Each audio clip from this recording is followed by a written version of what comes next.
Alrighty, let's get it going. Hello, everyone. Thank you for tuning in. As always, I appreciate it. I hope you're having a lovely morning, afternoon, or evening, wherever you are. As for myself, I'm doing okay. I'm a little how should I say, brain full, too many thoughts. I'm sure there's a good word for that, but that's the only way I can say that. I've been doing too much schoolwork and now I can't think. So I mean, that's okay. We'll make do. The music you were just listening to was In the Shade by Toho Jazz Messengers off of their album Girl's Apartment. Toho Jazz Messengers is a pretty new artist to me. I haven't listened to a lot of their stuff. It's mostly just been this album that I've been grooving to, and a little bit of the second Girl's Apartment, but I haven't really checked out the whole repertoire. But this song in particular is just so good, man. There's something about jazz flute that will always be good. I mean, when it's done well. Like, people like to shun instruments that aren't in your typical big band being in a jazz combo. But things like, jazz flute, jazz clarinet, Dixie bands, heck, even jazz baritone in a time is really, really good. And I like people who break the boundary like that. As well as that entire track just has the slickest bass line. As a bass player myself, I know it's not a very intricate line, but it's just like you can tell the guy playing that is moving his head back and forth like 2 feet every measure because he is grooving to the entire song, and so am I. And I feel a great connection to whoever that is. So yeah, do go check out Girl's Apartment by Toho Jazz Messengers. It's my show for the day.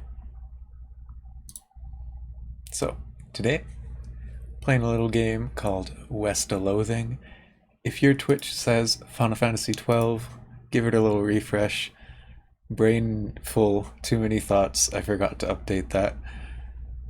So yeah, we're playing Cowboy Game, and I'm just gonna hop right to it.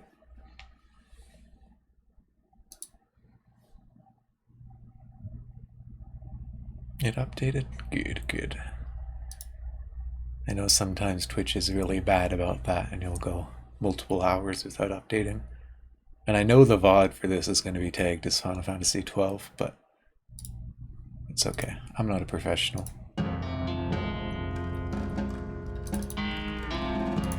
Let's see.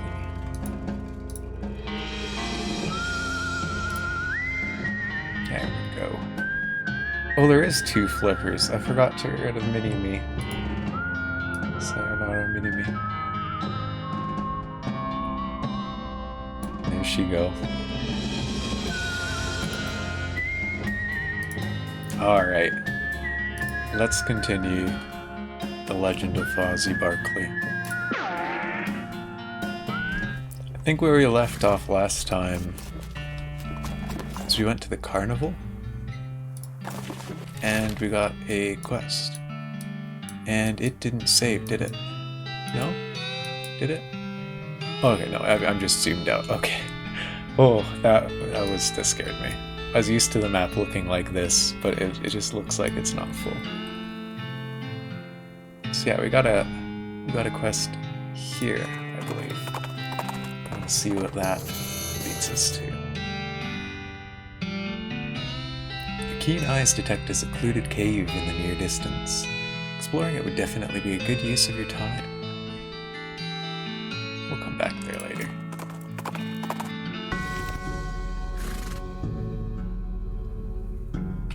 What's part say about this? Weird that this place was so far away from town. If it were running, you'd understand why. Tanneries stink to high heaven. I suppose so.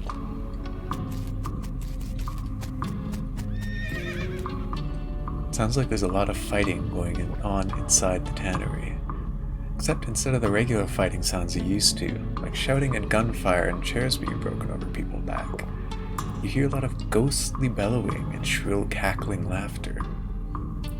Sounds like a real bad scene, in other words. You know, I'm all about ghostly wailing. As you enter the tannery, the second thing you notice is that the place has been abandoned for years, probably since the cows came home. A lot of the equipment is wrecked, and all of it is covered with dust. The first thing you notice is that there are a bunch of rodeo clowns in here, fighting with, well, they aren't cows exactly. They're more like possessed skins of cows. It's a little strange, because you've seen people wearing, for example, cow leather chaps, and you've never seen anyone being attacked by their chaps. Maybe there's something about the tanning process that makes leather impervious to possession, and these cow ghost whatevers are untanned hides. In any case, the clowns and cows seem preoccupied enough with their fighting, they haven't noticed you. At least not yet. Sounds like spooky time. Well, it is a ghost. Fortunately, those two are too preoccupied with each other to notice you slipping out the door. I'm not slipping out. When I got out of bed this morning, I wasn't expecting to encounter demonic rodeo clowns fighting reanimated cowskins. Aren't you glad you came with me? You never see a thing like this in Boring Springs. You ain't wrong there. Hey, Zam.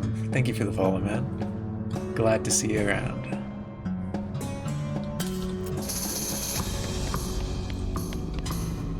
Oh, we got even more clowns. How's it going today, Zam?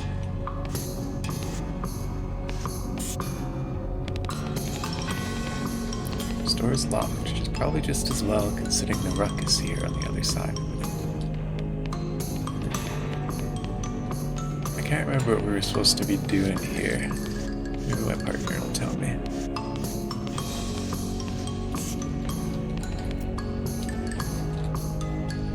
Smee's new rail camp, what else we got?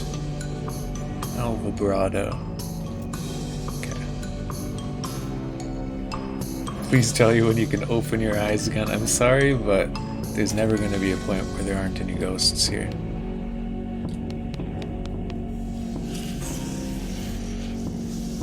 I guess maybe I need to beat up these cows.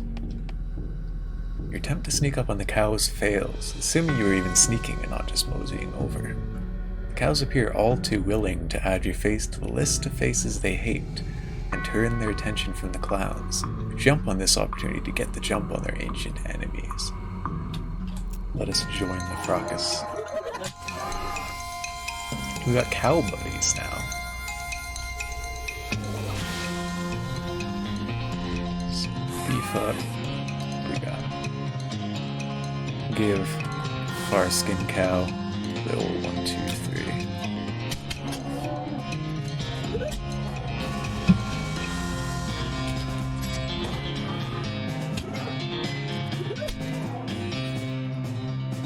Wets of loading.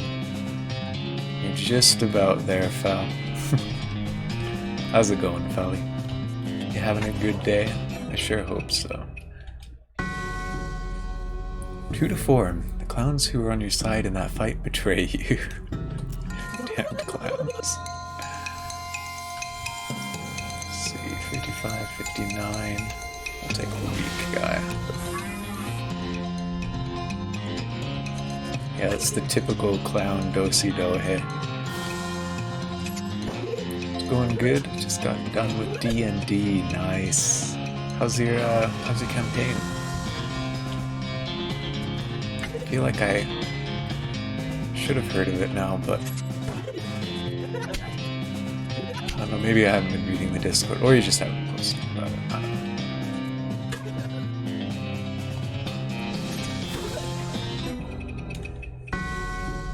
Feels kind of strange to be fighting alongside demonic clowns, but I guess war makes strange bedfellows. Please ignore the fact that I just used demonic clowns and bedfellows in the same sentence. I will not ignore that.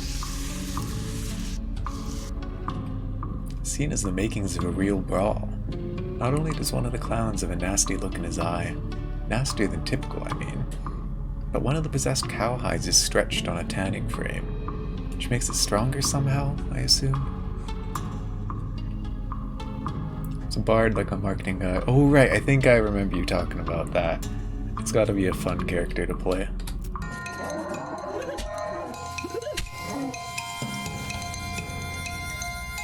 An ungulith. What a guy. I'll just take out the ungulith straight up.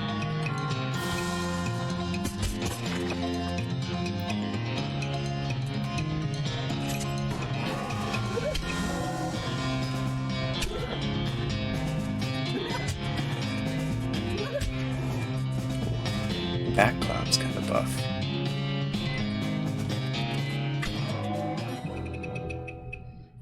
No, I don't really watch red letter media, but sleazy businessman voice sounds about right.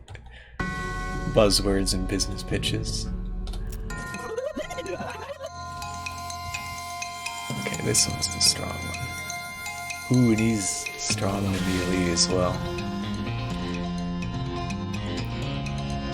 So he's got 94. I kind of want to beef up no matter what. So we'll take out the weak ones first.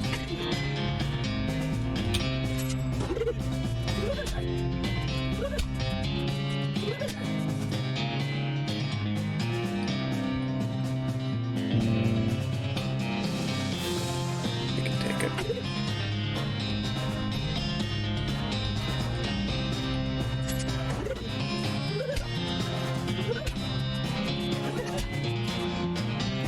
Yeah, nah, playing D&D is always the best when you've got like a super over-the-top idea for your character, you know? I've kind of always made the mistake of making my character just, you know, like neutral good kind of a thing, just a regular old guy. But being kind of chaotic like that, being the businessman, I think would be really fun. Phew, what a mess that fight was, and what a mess the floor is afterward. At least now you're free to poke around the scenery. You take that nasty clown's knife, and oh look, they also had a key. What's that knife like? Is it better than our thigh? 9 to 11. No, it's not as good. Yeah, we got a lot of bones. The body must have been lying here since the cows came home. There isn't much left of him.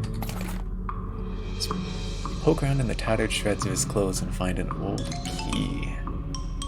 Saint Rage key. What does that mean? Old worn leather tag on it says Saint Rage.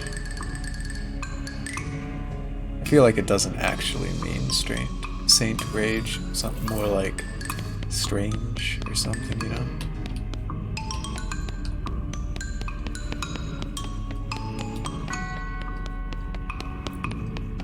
Oh, what do we got back here?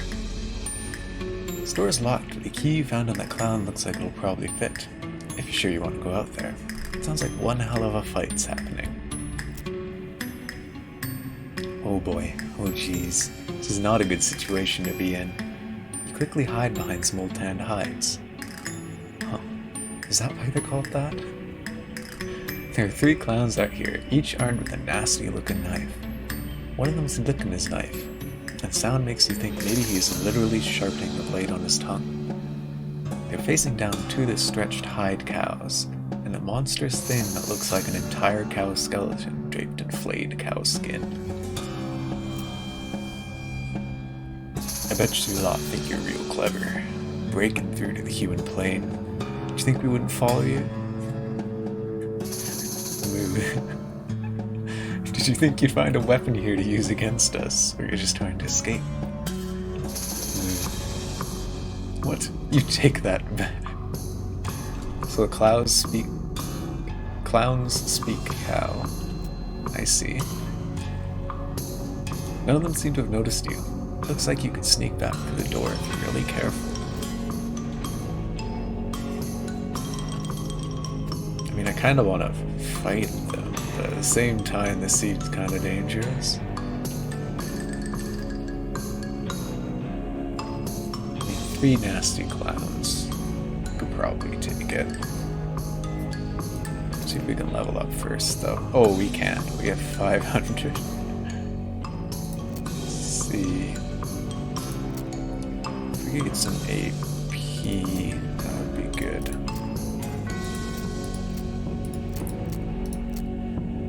Melee attack.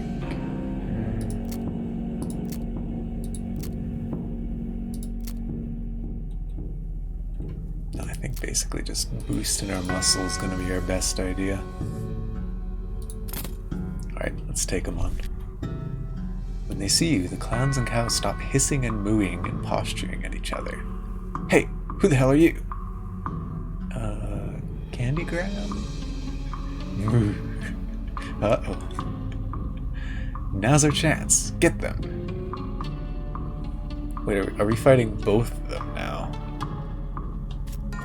Okay, we got the cows.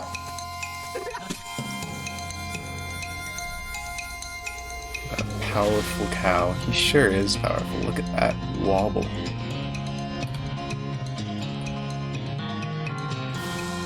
I'm gonna take this one easy and hope that maybe the cows can kill one of the clowns. Let's see if that helps us. Oh, never mind, they're attacking me. Hey now, don't be so hasty.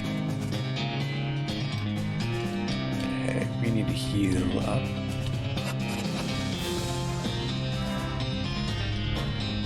And we'll just annihilate that guy.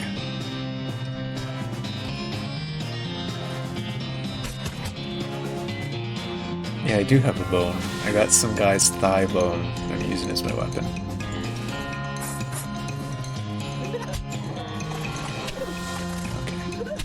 Looks like the cow's gonna fight clowns, which is good. Hopefully he doesn't turn on me.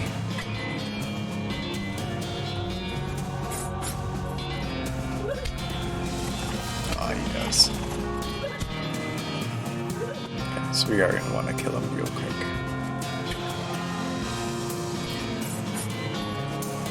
But it's a really big guy. Maybe. Must have been very proud of this bone. It's predictable as ever, the clowns turn on you once you've helped them defeat the cows. Okay, these guys aren't so bad. What do we do? 78 to 84. 100. 78, 84. So we can kill one of the strong ones with the help of Doc.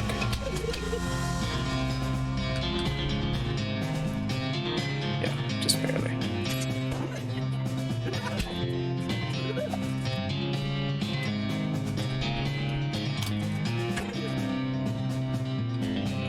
I'm glad to see that the fights are getting a little bit spookier compared to the start of the game. Because this was kind of a joke of an RPG in the beginning. Now we actually kinda gotta sort of strategize. Yeah man, real spooky.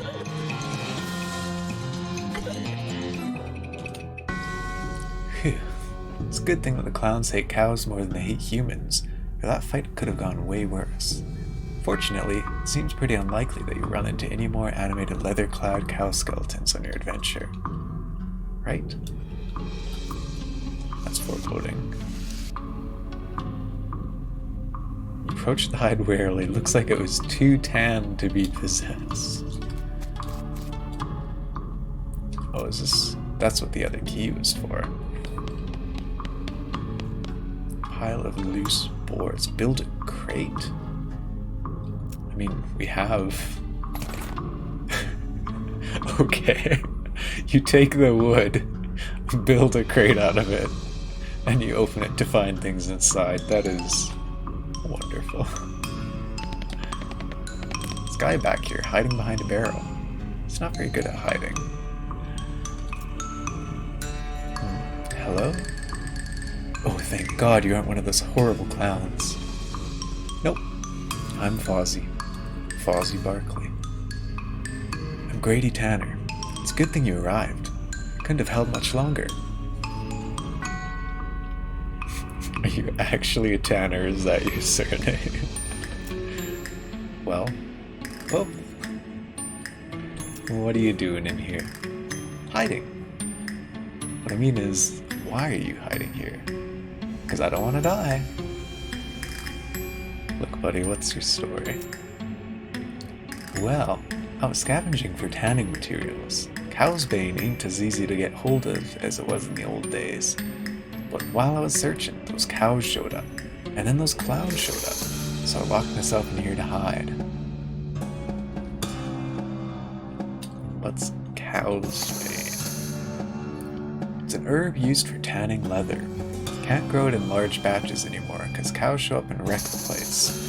So there's other stuff we generally use for pig leather and so on. It's not as good though. Cows wreck your herb gardens?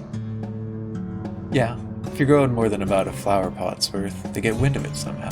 They hate this stuff. Can't figure why. Here, I've got a few extra seeds you can have. Be careful with them. It's a pretty big guy from here. How long you been hiding here, buddy? 3 or 4 days. I'm starving. Cow's bane's poisonous, so I've been chewing on this old leather hat for sustenance. Seriously? Yep. You want some? No. I mean, if you think about it, tanned leather is basically just extra well done beef jerky, right? Sure wouldn't taste that bad. Oh, I took care of the clowns and the cows, so consider yourself rescued. Wonderful. Thank you. As soon as I get a new shop set up, you can count on me for any leather goods you need. And first one's on the house. You wouldn't have to know where I might set up a new shop, would you? What happened to your old shop? Care to guess? Cows? Yep. Well, come on over to Dirtwater, buddy. Great, I'll head right there. Thanks a million, partner. I owe you one. I hope Tanner has a good day. Some cow's bane seeds. It wasn't much call for them in the past, but nowadays they're dear. Seems like we've got a treasure. Wait, what does Part say about this? Don't think you need my advice how to loot this place for supplies. You're darn tootin'.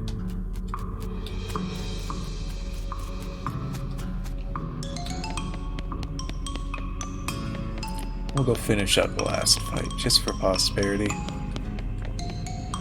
As you approach the clown and the weird cow leather ghost thing, take notice here and stop fighting while they process this new development. The clown, unfortunately, seems to decide he hates cows more than he hates you. The cow, unfortunately, decided it hates you more. It's okay, we don't need to worry about this boy.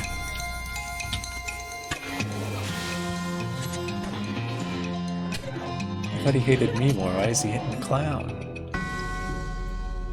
You beat the cow, but the enemy of your enemy is apparently not your friend, because the clown decides it's his turn to be on the right side of the screen.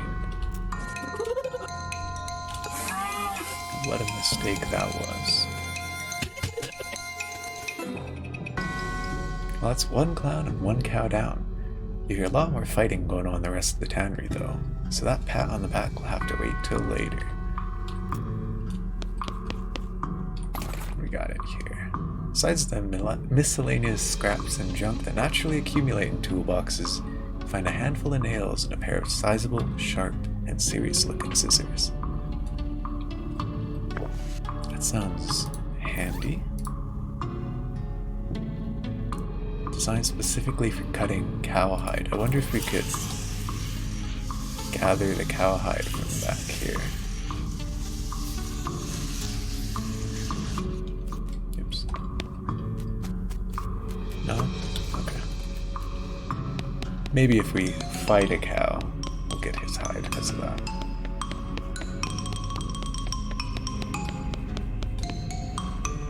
Okay. Cool. We'll check out Shaggy Dog Cave.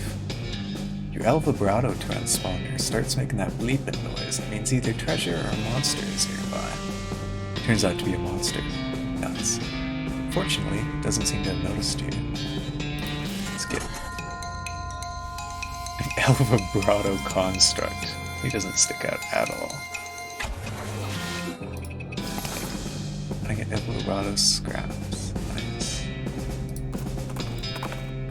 I guess that's what we need to do for that quest.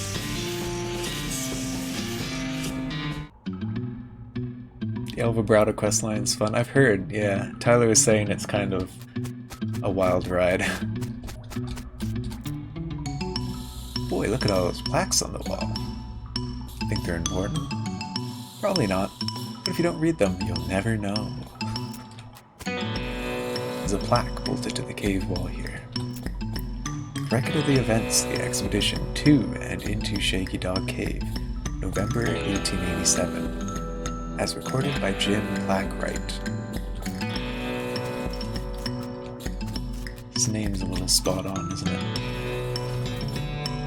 Having acquired through various and sundry means, a story which is interesting in its own right, but better saved for another time, a map purporting to lead to a large cache of jewels and ingots of precious metal hidden in the infamous highwayman and train robber Black Coal Jr. in the years before the cows came home, I, Jim Plackwright, along with 3 compatriots, these being Nathaniel Wimmen, Cyrus Howard, and Douglas Watts, set out to find Shaggy Dog Cave and the aforementioned treasure.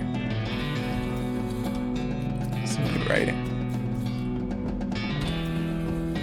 Our equipment and provisions consisted of 1 cart and a horse to pull it, 4 additional horses to be ridden, 2 shovels, a spade and a mining pick, a large coil of rope, 1 large basket of eggs, as well as an assortment of other trail provisions and cookware, my own collection of blank plaques and engraving tools, 1 large and shaggy dog, and a butt for.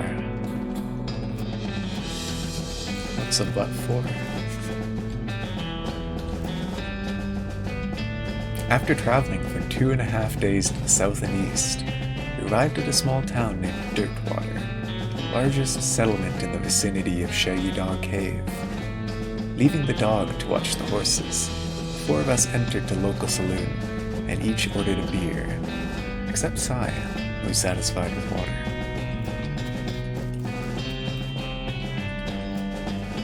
The barman provided our drinks as requested, and withdrew a small wooden box from underneath the bar, asking us if we cared to witness something real interesting. Considering that we still had quite a few hours left to travel, we politely declined, and asked him if he knew the way to Shaggy Dog Cave. He played that we had never been there personally, but he gave us the rough directions, which correlated nicely with the notes in our map. Upon leaving the saloon, we discovered to our dismay that some unknown villain had tampered with our wagon. Fortunately, the only supplies missing were the butt for and the entire basket of eggs, apart from 1 that Doug had concealed within a pocket for safekeeping. We also discovered that the dog had absconded with 1 of the horses, forcing Nate and Sai, after a drawing of lots, to share. Yeah, what's a butt for? A classic. After acquiring a barrel of fresh water for the trip, as well as a replacement butt for, we headed out into the open desert. The sun shone down mercilessly upon us, though we took small solace in the fact that it would have been far more intolerable how we made this expedition through the summer months rather than November. in order to pass the time on the trip and resist becoming dazed from the heat and susceptible to desert mirages, we exchanged stories of our youth, which I will not be retelling here for reasons of length. However, I will relate to you 3 old occurrences that happened to us during our trek through the desert.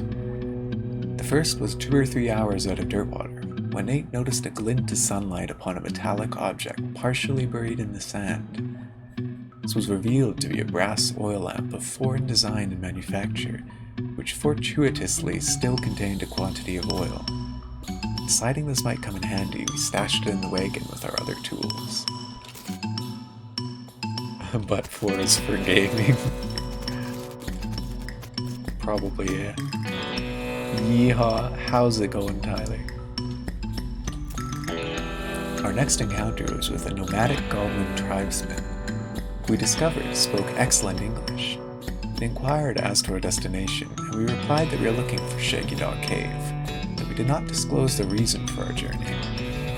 The goblin confirmed that we were heading on the correct course, and mentioned that he had only a short time earlier witnessed a large and shaggy dog riding a horse in the same direction. We all agreed that this was an unusual sight indeed, and continued on our way. Lost track of time, playing the game, now you're hungry. I know the feeling. When you're playing, you never get hungry, but once you're done, it's like a truck, right? Sometime later, we encountered a large adobe hut, occupied by 2 identical-seeming old men with their wild hair and long white beards. They invited us to take shelter from the heat, which we gratefully accepted, and introduced themselves as hermits. It struck me as peculiar, given that there were 2 of them. I felt it would be rude to question them on that point.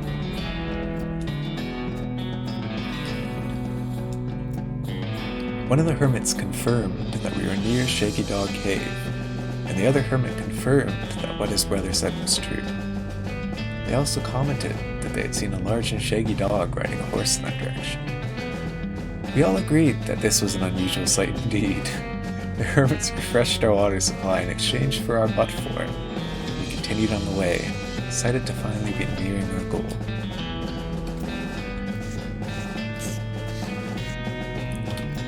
After 2 more hours, we finally arrived at Shaggy Dog Cave. Carefully keeping our excitement in check, lest we become incautious, we unloaded our equipment and supplies from the wagon and took a brief respite in the cool shade of the cave entrance. To celebrate our arrival, Doug unpocketed and shared the egg he had saved from our basket that had been stolen in Dirtwater. Once we were rested, we decided the time had come to explore the cave. Thank goodness for emergency egg. Discovering that we had neglected to pack torches, lanterns, or any other light source with which to illuminate the cave, we declared that it was indeed fortuitous that Nate had discovered that antique oil lamp during our travels. He gave the brass a quick shine that lit the wick, and we were relieved to discover that it lit easily, provided a very adequate amount of light.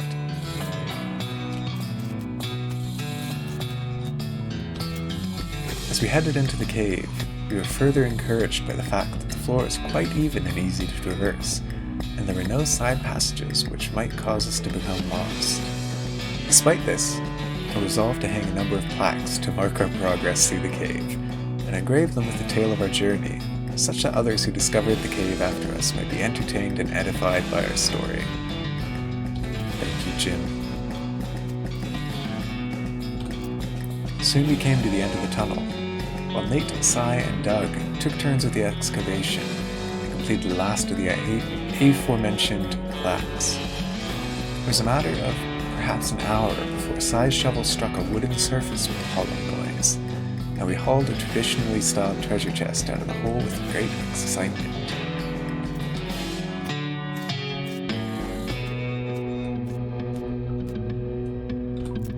The chest was locked with an ancient and rusting iron padlock, which broke easily from a single swing of our pickaxe. We opened the lid slowly, and the flickering light of the antique oil lamp shone brilliantly upon jewels of every color and shiny ingots of precious metals, just as promised by the legends of Black Coal Jr. joyous at our triumph. We we loaded the chest into our wagon and began the journey home. I just realized that period was for junior, not just for junior, but the end of the sentence. Joyous of our triumph, we loaded the chest into our wagon and began the journey home. Thank you for reading, and may your own endeavors be equally successful. Signed, Jim Blackheart. What a guy. It's a hole completely empty. At least we were greeted with the epic of Jim Blackheart. Fortuitously rich.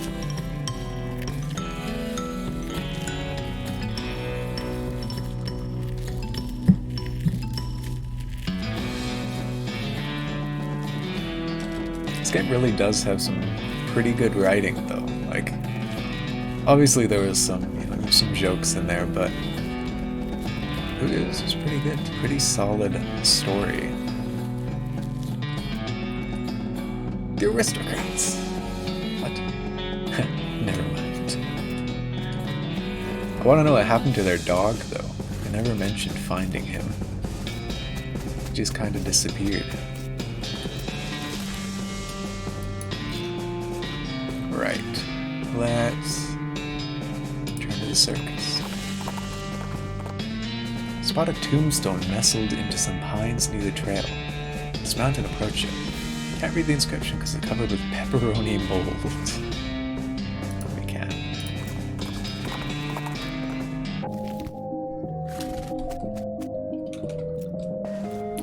Alright. We're gonna talk to our buddy here. I have limited resources of both time and patience. Recommend you waste neither one, Fozzie Barkley. Checked out that tannery you mentioned. Did you now? And what did you discover? A bunch of animated cow hides, plus a whole cow skeleton with leather just sort of draped over it. They were able to animate the leather?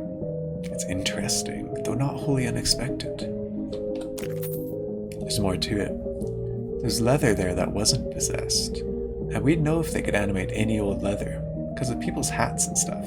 Think it's just untanned hides. Well now, that is information worth knowing.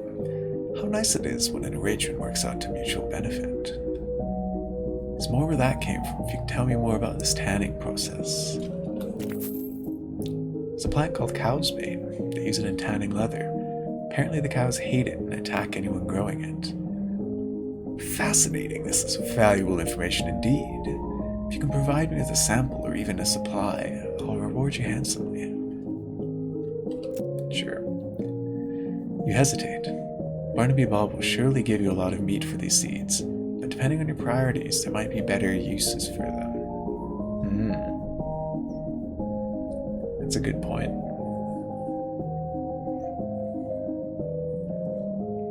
I guess this is like there's multiple different story paths we can take, and this one will be like, this one continues his circus, whereas we could take the seeds elsewhere to join the foraging line or whatever there is. I feel like we've gone long enough through the circus that we can keep going with it, though. Cow's bane seeds. It's probably the only packet you'll ever see. They're rare as hell. Hell's a lot more common than you seem to think, Fozzie Barkley. But I take your point, and I'll take these seeds with my undying gratitude. Looking for something a bit more tangible.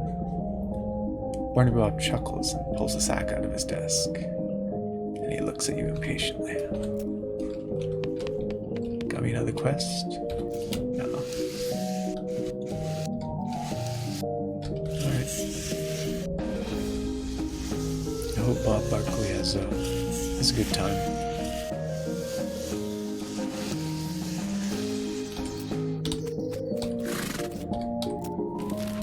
Okay, so we have the quest to go here, and we have the quest for the alien stuff, which I think was in this area. I'm just gonna walk around this area. Find an abandoned crate with Thwart All Dead stenciled on the side. Maybe the shippers decided with wasn't effort.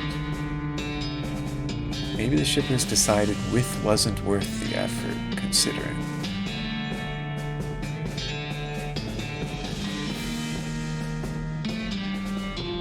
I don't understand what that means. Pry the lid off the crate and help yourself to the contents. You can't let taxpayer-funded material go to waste after all. And a saber. Oh, it's a pistol item. It's pretty good though. I mean, if you're using a pistol, you're not going to need a strong melee weapon. Pretty neat. Okay, let's wander. A goblin. Well, this is unusual. In this wooded area out in the middle of nowhere, the goblin has constructed a little lean-to with a rough wooden counter. Looks like something a kid would sell lemonade out of, except instead of lemonade they got a display of shiny bits of jewelry. Hello! Many hello to you, good human. Are you two having interest in a fine example of goblin jewelry craft? Let's talk to him. You look over the display of jewelry, which in unusual goblin fashion is cobbled together from bits of scavenged material. They're shiny materials though, and charming in an outsider art kind of way. Did you yourself these to make it? Oh no, mine skill is to selling only. These I am buying from goblin artisans, and the savings to passing along to you, a customer.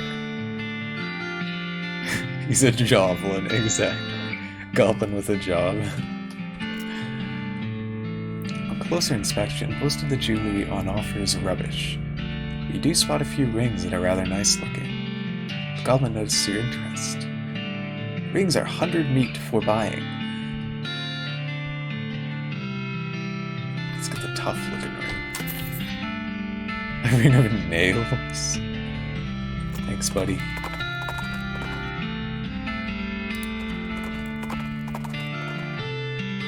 Running with the worst smelling snake you've ever seen. Basically a cartoon stink line come to life. Great Western Turlet Snake. What a guy.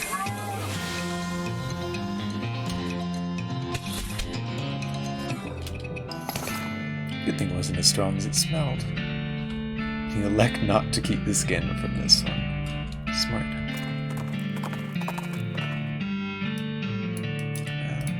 I feel like this was the right area to be, right? See a sign labeled, "This way to the Lazy Dude Ranch," off the side of the trail. Mark the location on your map. The Lazy Dude. Let's check him out, dude.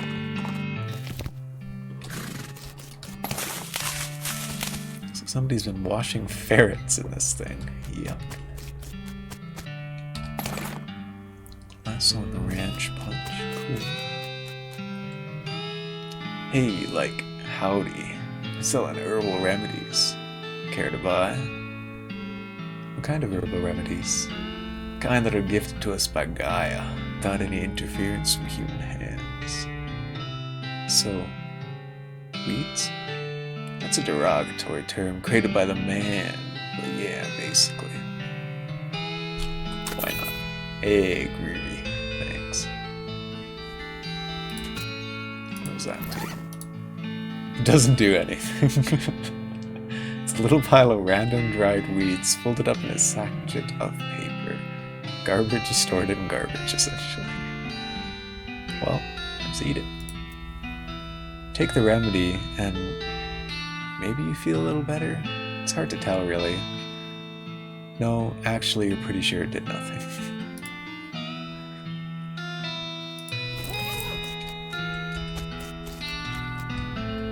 Howdy. Hey, howdy, man. What's happening? That's what I was wondering. Oh, not much, man. We moved into this little patch of land to grow crops.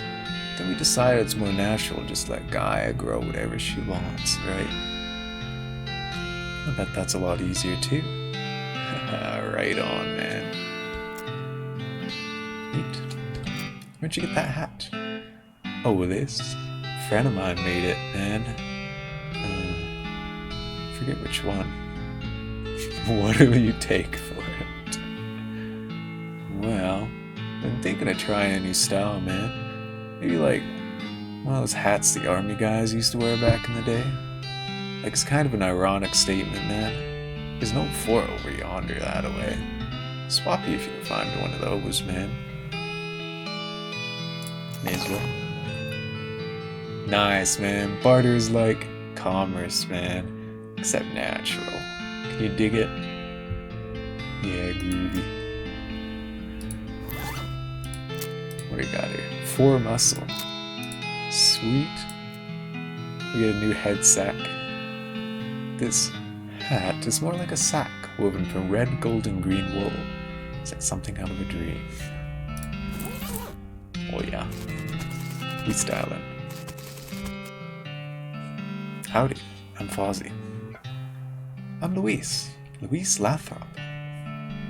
By the long face, Louise. Aw, jeez. Basically because I'm stuck here farming. The couple of dummies who don't know how to farm a dang thing. So just let the weeds grow and call it natural. So sick of eating dandelions I could scream. Well, why don't you leave? I haven't got any meat or any other prospects or anywhere to go. I mean, dandelions are terrible, but they're better than eating dirt. This is such a mess. How'd you get in this predicament? I headed west after graduating baking school. I fell in with these two because they talked a big game about natural grains. Fool that I was, I didn't realize all they were really interested in was getting a silly on local weed and not doing any work. So you're looking for work? Gosh, yes, desperately. The only trade I know is baking, though. Do you know somewhere that's hiring a baker? Heck, even unpaid would be better than this. It comes with a room and a board. Just want to get out of here. I don't, sorry. Shucks. Well, if you hear anything, please let me know. Okay, so we got poor baker girl. Gotta help out. Got a nice weed garden.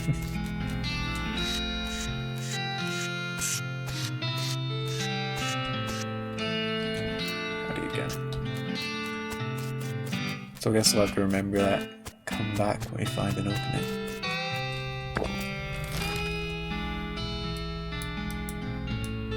I'm gonna return to the humming cave for now.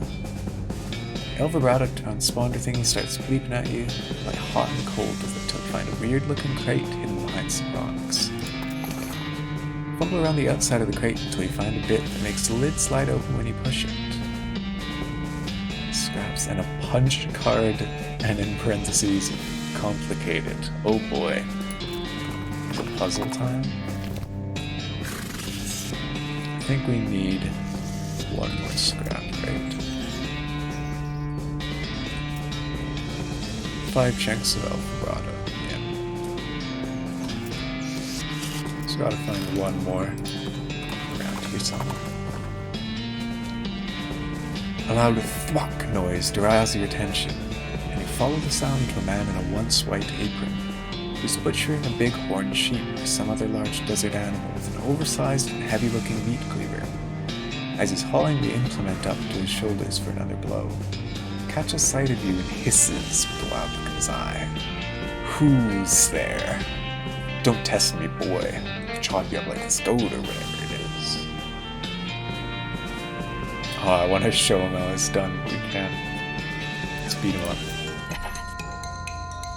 Ah, he's weak.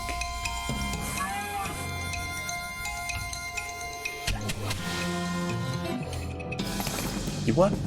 Specifically want a huge slab of cleaver, and all the meat you can carry, which isn't all that much when you factor in the weight of the cleaver. Nice.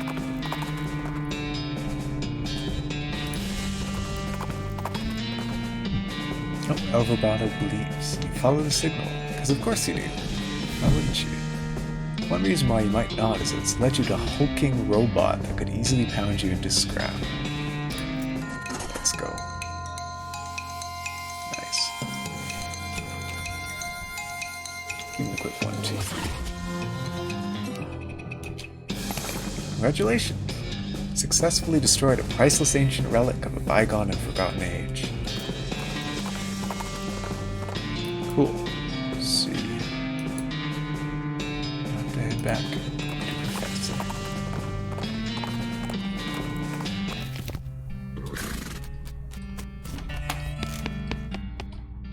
Good to see you again. Have you got those 5 piles of scrap yet? Yep, got him right here. He ambles over to a strange contraption in the corner of the room and begins to tinker. Great! Let me just... Yep, okay. This'll do the trick. Let me just get this running, and then you'll be able to grab a keystone from it. I'll take another 5 scrap for each one you need. Are you familiar with the Lost Dutch Oven Mine? Grim place, but that's where I found the chassis for that fabricator, wedged behind an unusual pile of rocks. Seems like a good place to start hunting. Okay. So is this the thing? Beeps and boots a lot, spits out a keystone. What's a keystone? Opens locks. So I guess maybe in that one area we went with a strange El Vibrato place that we found the transponder and we might be able to open something.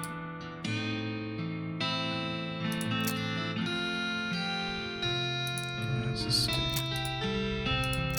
1 muscle but less damage. We'll keep same beefus. Okay. So we have keys now. Figure out what to do with that. Check out this cave.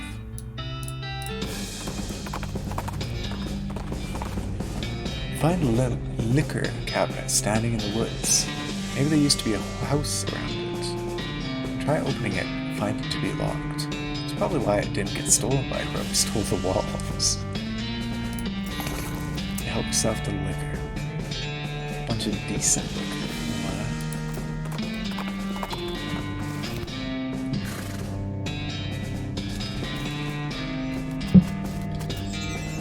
I'm not stepping 1 inch closer to that place. Don't even ask. Yeah, no, I'm not that cruel. But you are crazy enough to go investigate that stink yourself, I'm betting. Sure. The sluice isn't very tight. You tighten the loose screws and some ore gets jarred loose from the up sluice. Nice. Wow, those are some stinky fissures. Can't get any closer now without some stench resistance. Well, I can do that. Just equip our little flowers. The stench is barely tolerable. Nice. Yeah, the stinky fishes. Big old stink lines. Lockers are all unlabeled and unlocked. A gas mask? Could have used this 5 minutes ago. So we got pants. Can't wear these if you're over 18. Feet tall. Because they'd be way too small for you. We'll keep the muscle. As for the gas mask, look at the stench resistance. Hard to see out of even before it sat in a dusty mine for 15 years. Miners must have eaten down here to avoid the stench upstairs. Got us a snack. I don't know what kind of tobacco these miners are chewing, but it must be extra corrosive, because this brass spittoon has a hole eaten through the bottom, and dark stains underneath of where the spit leaked out. Although oddly, it doesn't seem to be leaking now, and it's half full. Guess the miners plugged the hole with something. Oh no. Are we going spittoon diving again? I don't think I'm ready for this. This is spittoon. It's disgusting. You can practically see the stink lines coming off it. Come on, let's not do this. He's done a lot of very detailed descriptions of used platoons. Yeah, he seems to know his thing, right? Unexpected. Oh, jeez. Fine. Okay. You crouch down and take a careful look at the filthy spittoon. The inside is blackened with years' worth of stains. The death broth inside has a rainbow sheen like a parking lot oil spill. And occasionally a little bubble pops off the surface. You can actually feel a slight warmth radiating off it from whatever dire chemical reaction is taking place in there. You realize you're holding your breath, not deliberately, but from the human body's natural instinct for self-preservation. You inhale. Imagine someone made a big pot of chili con carne and left it under the porch. 3 rats crawl into the pot, eat half the chili, and then die. A week later, a family of cockroaches takes up residence among the writhing maggots. The cockroaches smoke thick black cigars which they light with the tufts of burning human hair. That's what it smells like. Oh boy. Fortunately for you, the rainbow-colored film on the surface of the liquid coats your hand as you plunge it into the toxic stew, keeping it from being immediately dissolved down to the bones. The smell intensifies, and your stomach prepares to hose the poisons off your arm with a high-pressure stream of vomit. Your fingers touch something at the bottom of the spittoon. Better pull it out fast while you still have something to pull with.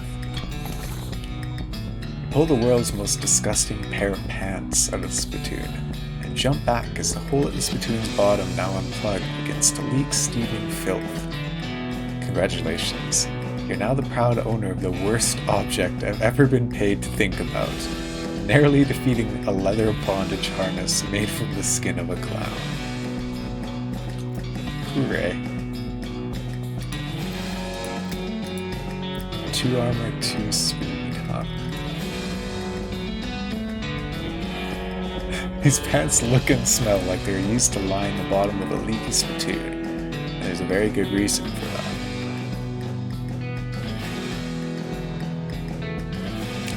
2 armor, 2 speed.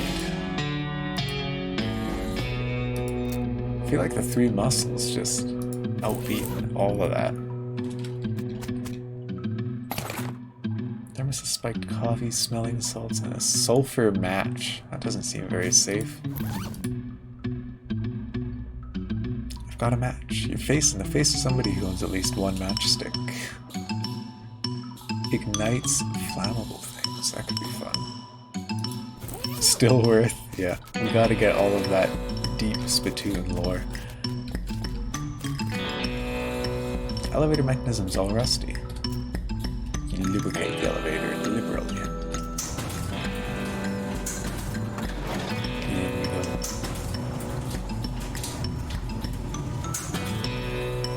You emerge from the elevator into a deeper shaft. By the light of your lantern, you see exposed meat veins on nearly every surface. It's unusual that there would be this much readily available meat left in a working mine. What were they digging for, if not this? Very curious.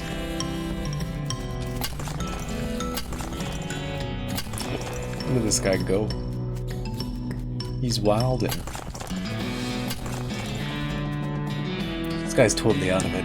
He's gibbering and drooling. Doesn't seem to even see you. Hey buddy, are you okay?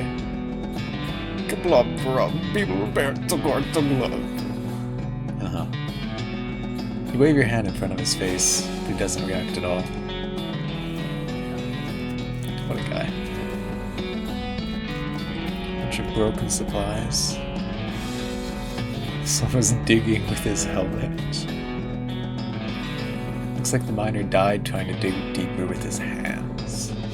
Poor guy. Ominous ladder leading down into a deep, dark pit. Sounds safe. This guy seems to have gnawed off his own hands before he died. Hair on the back of your neck stands up. Finger bones are all splintered. Your heart is pounding. Guy worked his fingers to the bone digging, and then worked his bones to the marrow. Lifted get out of this pit right now. Ominous. A pretty smelly gem. Effluvious emeralds. It's my favorite chaos emerald. This gem is half as valuable as it is pungent here in the money. You should probably wash your hands before you spend it. Scratches are just painted in blood. You have to get out of this pit right now. As you get near the rocks, the voices in your head begin screaming too loudly to ignore. You have to get out of this pit right now.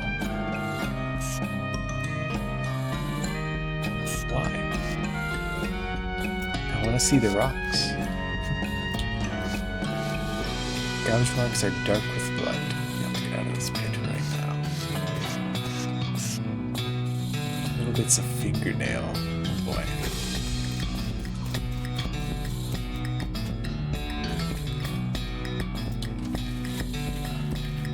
I feel like surely there's something to do here, right?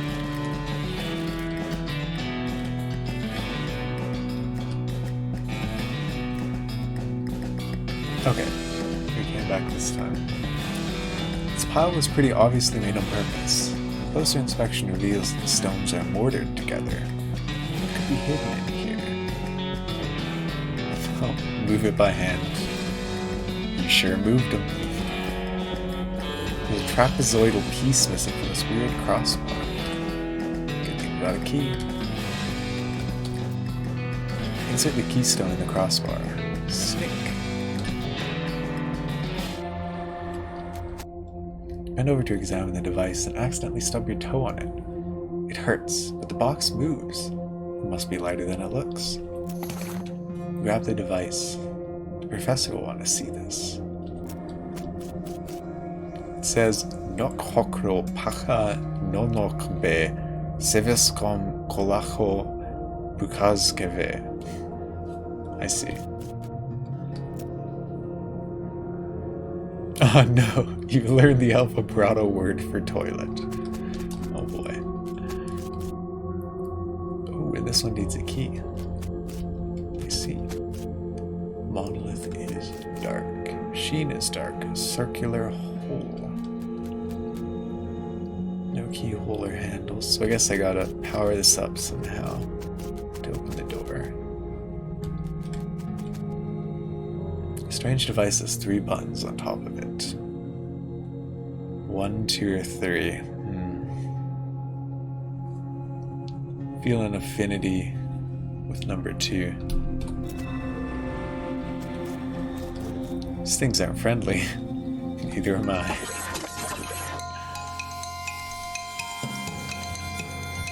Okay, it's robot beating time.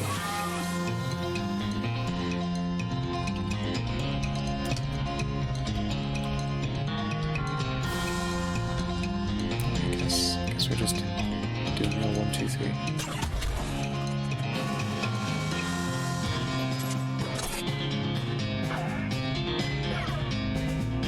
A robot's shooting bullets, man. It's hardcore.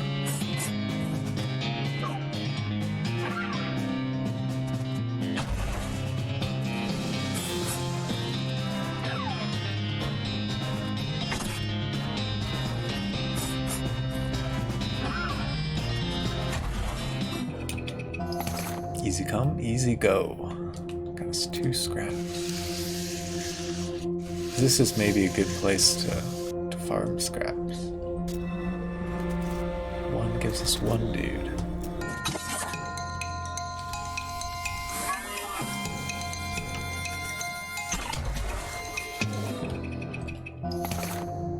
One scrap. Okay, well I gotta see what 3 does. Because all 5.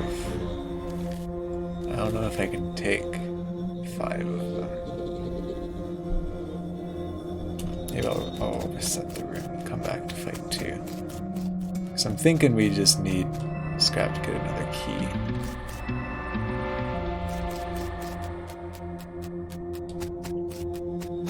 Oh, they're still there. Oh, they sink into the device, so I do have to do all 3. But can we take 5 orbs?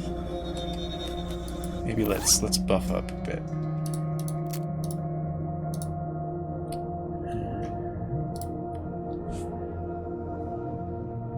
Because our muscle by 11, maximum HPO at 25, but you shouldn't drink it. Screw that, I'm drinking it. You're no cow scientist, but you're pretty sure this would kill you if you drank it. Come to think about it, you're pretty sure there's not even any such thing as a cow scientist. Okay. I see. This says quality like meat in a can. Let's do it. Pry open the can with your bare hands, because you don't have time for a can opener, and eat the meat. It tastes way better than you expect it to. I'll be darned.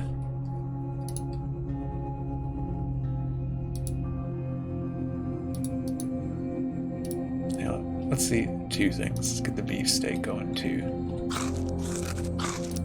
Got a nice beefy 35 muscle. Put in our talent points as well. Do a bit more damage, a bit more muscle. Let's go.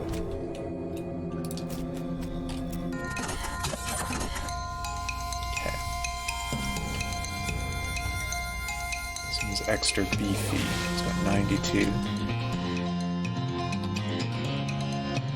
Beef up, we might be able to 1, 2, 3 up.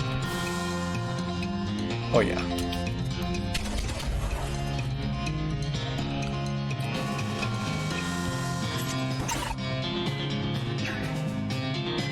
Oh boy. Okay, that's the next strong one.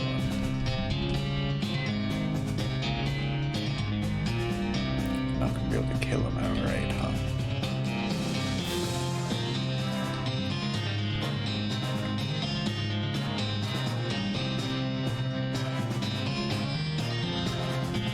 Target for 15, that might be a good thing to do. Say dead about half our life, a little bit more than that. And Doctor can heal us like 20. So that much should be okay, hopefully. Can't quite kill the thing, but let's go up.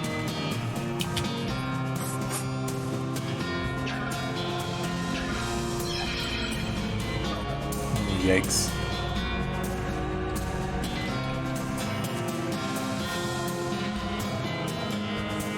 We're gonna be able to survive this one. So we got like 15 roughly from the middle 3 guys. Was it 45?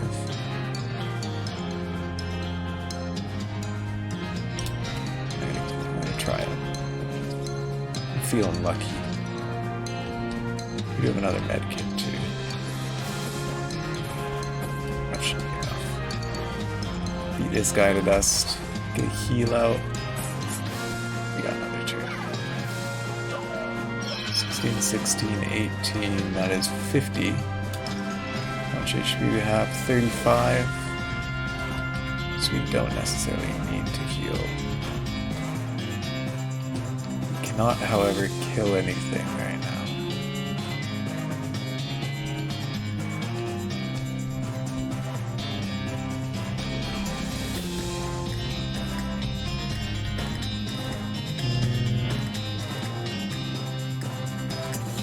We could disable target. That would help a bit. We'll rope that bad boy. A little bit of healing. Yep, that one. Let's see, we can heal 25, or we can kill the guy in the middle. We'll do 18 damage.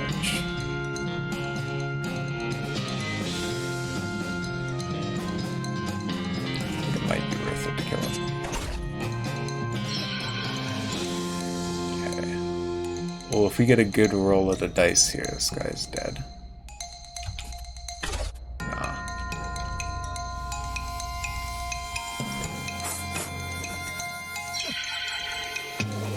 Okay, let's see. much should we do this guy? 45. Okay, we... Doctor, finish him off. Whew, that's a bit spicy. Bunch of punch cards and a keystone. Neat. Oh, I can still keep pressing the buttons. Strange cloth loop inside. At least it feels more or less like cloth. It's like a ring. Slightly bigger around than your head. As you place the ring on your head, two things happen.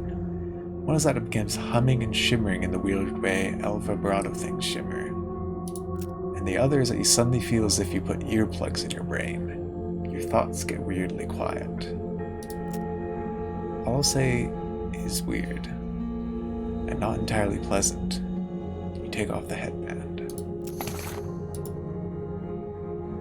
Strange. Prevents psychic waves from passing through. We can just break it. Yeah, it is a little bit weird, huh? Don't break it. I feel like we could put that on an NPC or something.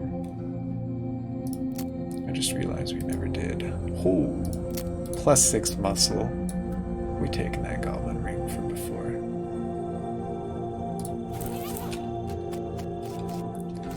We still don't have a thing to put here. That's all there is.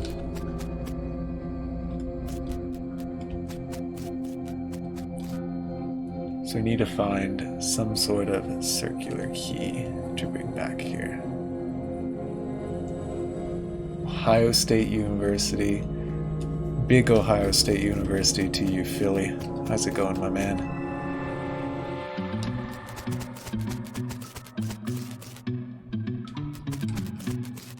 Can we give the band to this guy? Uh-huh. Put the headband on him, and he blinks rapidly, shaking his head. Oh my goodness, where am I? Ah, I'm still in the mind, uninjured, and hungry but not starving, so I can't have been here very long. Perhaps a day.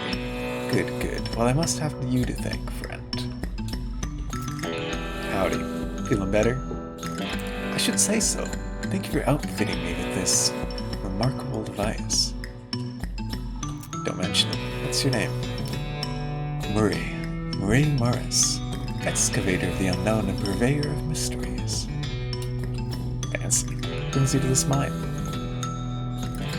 Why, excavating the unknown for mysteries to purvey, of course.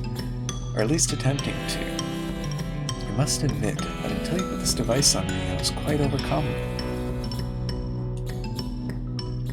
Just hey, Philly. Do be like that sometimes, eh? Overcome. Quite. I'm oversensitive to psychic emanations, you see. Always have been. As it happens, this curious little hole is absolutely overflowing with them. And they're none too friendly, I can tell you that for certain. It was a risky business becoming down here, but I took the gamble, and lost. It's a miraculous thing that you happened by when you did, my friend. We should both get out of here as soon as possible. Let's bring them back to Dirtwater. Could probably do some good business purveying mysteries there. Capital idea. I shall see you there. He hefts his pack onto his shoulder and leaves with a wave. We have a new friend. But I can't help thinking we maybe should have brought that headband back to the professor.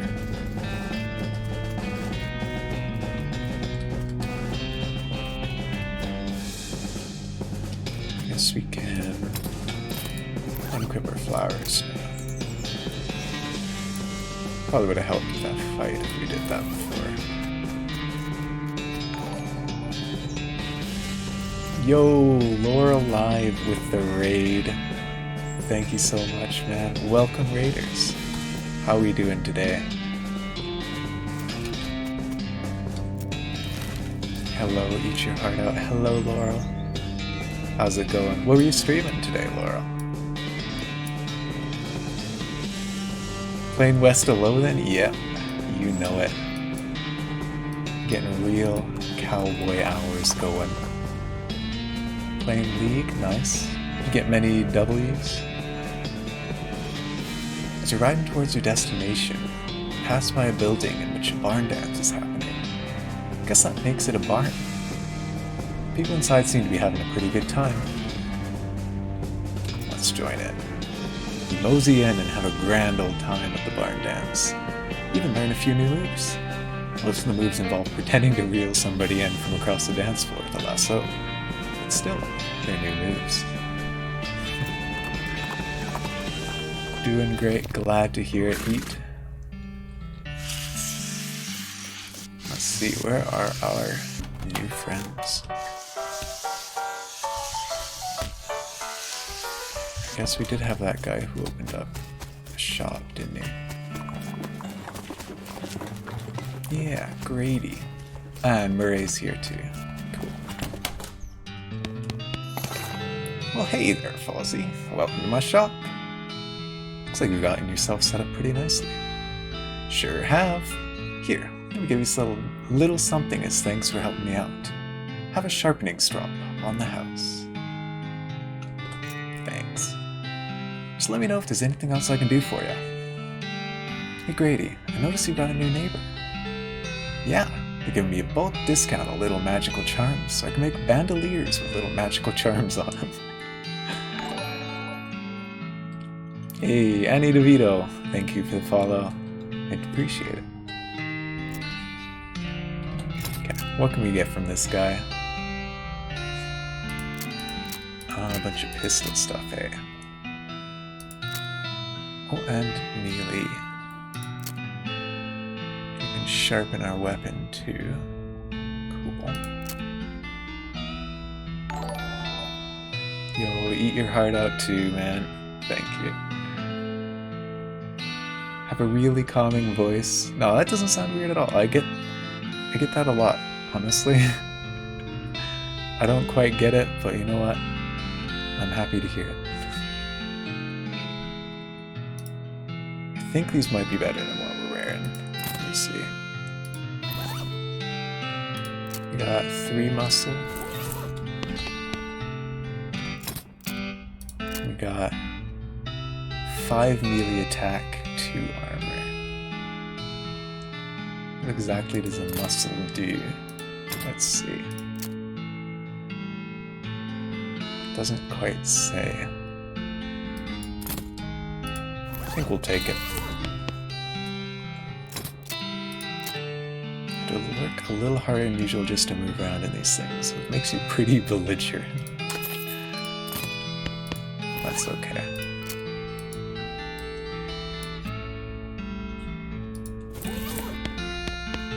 Okay. We got Murray's Ferocity and a Bean.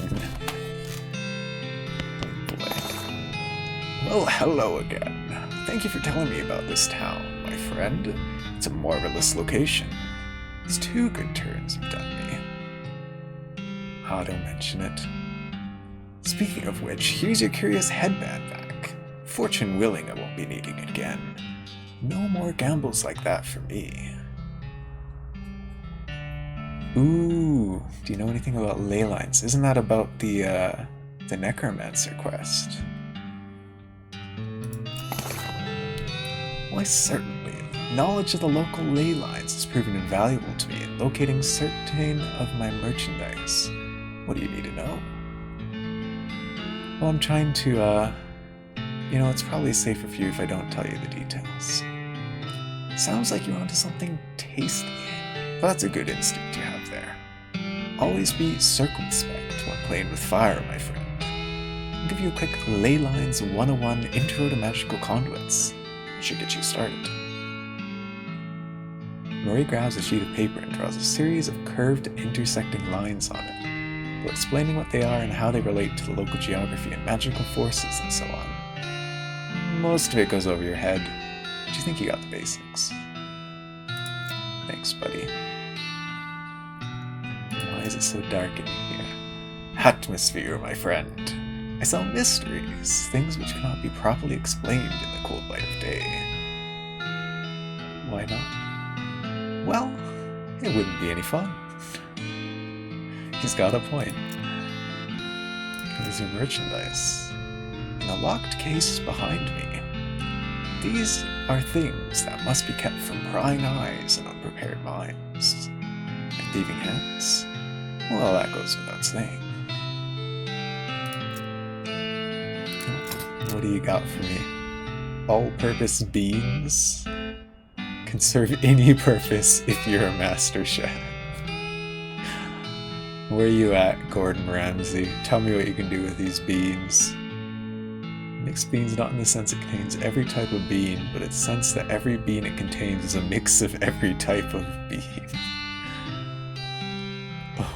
Okay. You know what? It might come in handy. Let's see. Nearly perfect sphere of glass. That'll help you see around corners to get more items.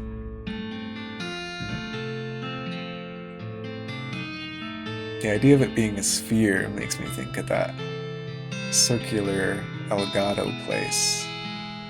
Maybe we'll try it. Mysticality pin, Mysticality pants. Get more non-combat random encounters. It's a boring little brass ring. It's so boring you don't even notice it anymore. What ring are you even talking about?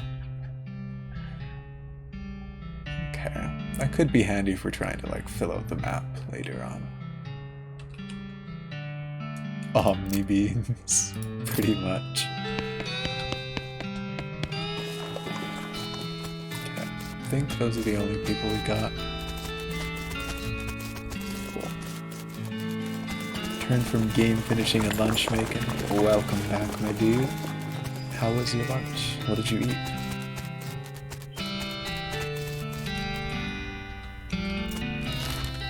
Yeah, did you finish your game? Good. I sure hope you did. Got ramen? Nice. Hey, Wandering Sally again. What do you got?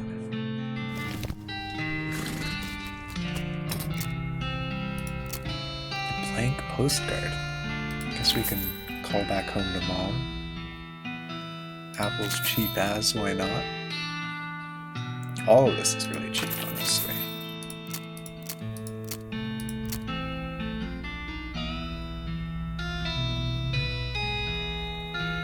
Should we get another pickaxe? We have broken a couple up to this point. We only have one left.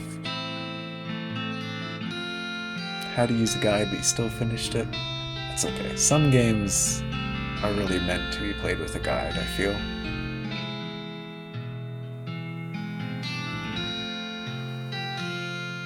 I think we'll buy it. Just in case.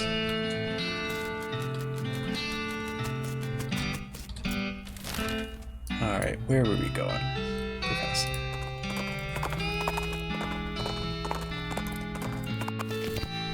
Sold my little headband. Good to see you again. If you had a chance to take a keystone to the Lost Dutch Oven mine and look for that unusual pile of rocks, you can always make a keystone to 5 more Alphabrado scrap in that machine over there. Have indeed. Oh, did you find anything interesting? I found a thing. Great, let's see. Aha, marvelous find. This device makes batteries. Or will, once I fixed it. Batteries? Yep. The L-vibratoins, like vibrato, L-vibratoins, powered their portable equipments with little electronic marbles, like the one I put in your transponder. I'm sure I don't have to tell you, a regular source of those would be incredibly useful. I wonder if that's maybe the thing we have to put into things. Need 10 scrap to do it, though. How are we doing on scrap? 8? We can get 2 more. get a battery, get that thing going. It's ironic that the best place to farm them is the place that we need them. Oh wait, that's not the right place. El vibrato transporter starts making a bleeping noise. Nice. Will this get us enough? Only one scrap. Alright. This wasn't the right place. It was a different cave. Been Lost Dutch Oven. That's the one.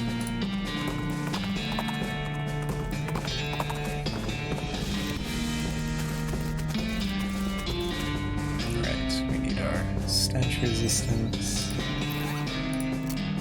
On our gas mask. Yo, wooden shoes, bruh. Back with the second month. I do appreciate it, man. How's life been treating you this month?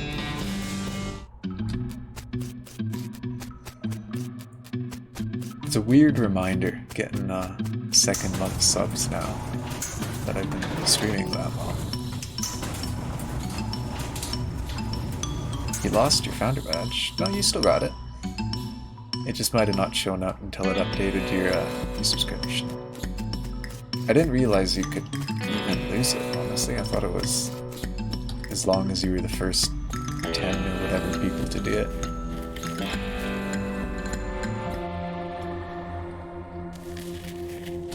Okay, we need scrap. We'll do second battle, easy enough. Okay, thief up.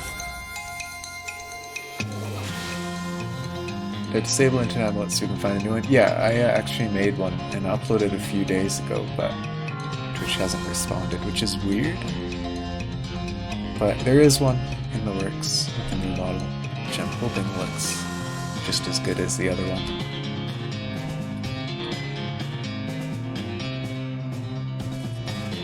Can't wait to see it. Me neither. I did, test it out a little bit in Discord, of course, but it never looks quite the same.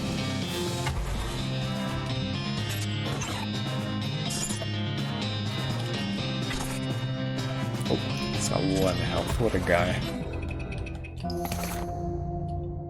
And we got another keystone for that. That's good. I have the feeling that we're going to need a lot of scrap for this game to get through the whole El Vibrato thing.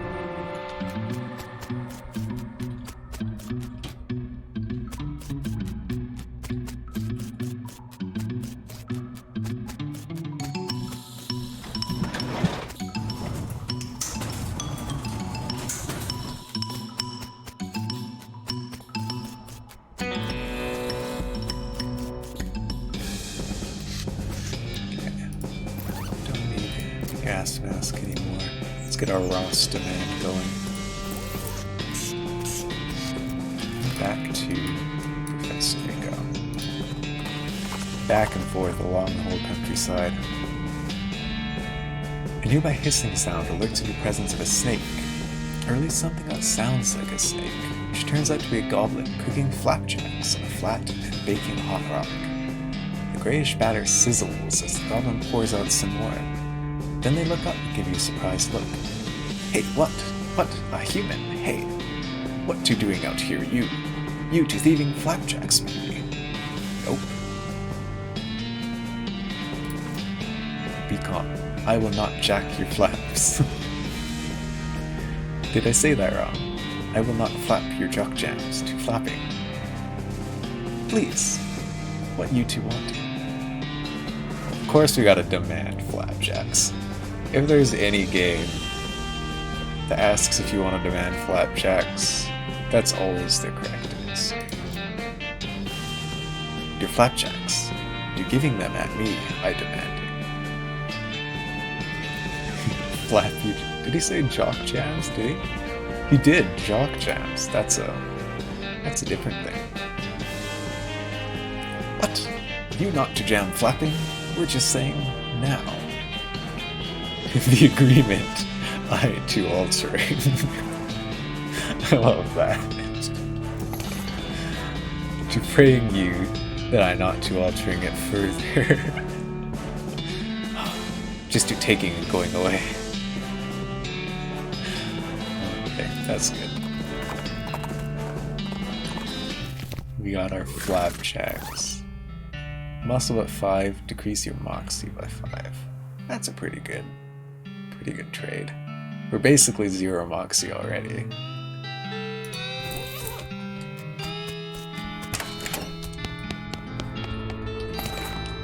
Got ourselves a battery, and it looks like a perfect match for what we need it for.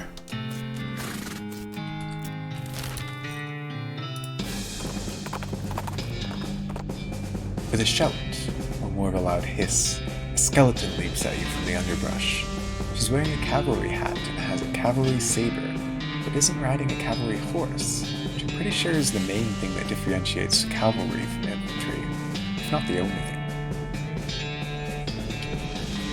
Oh, we can show her the pin. The skeleton stops short as you show her your cavalry pin and snaps you with a respectful salute. You take the opportunity to commandeer some of her spare gear. Neat. Made friends with the skeleton. I am once again asking for a gas mask.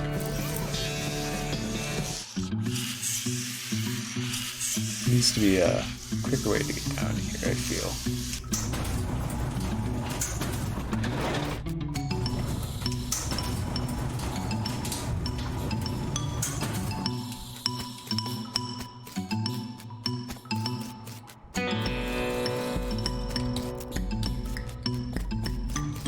Okay, what do you got for me, Vibrato? Oh, did we need 2? Do this one. The machine is dark. There's a circular hole in the bottom. You insert it and the machine hums to life. The screen says Sholako Kazukro, and there's a button at the bottom labeled Hoziv Sholako.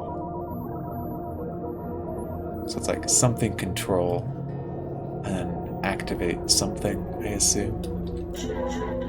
Tinny voice says Sholako Bega. Sholako Kuskro. So it's like door open, don't close. Portal open, portal close. Okay. Well, into the void we go.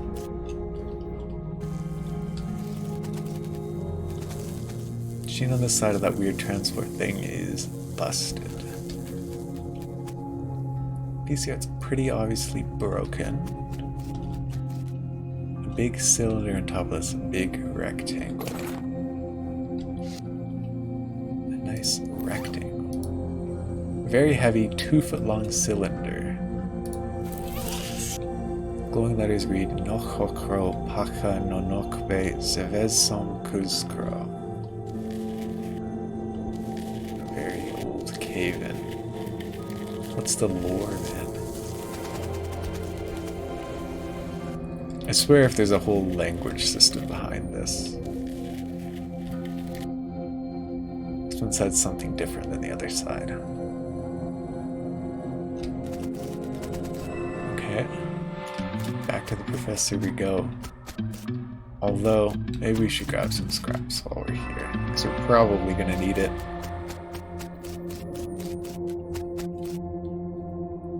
Hold on.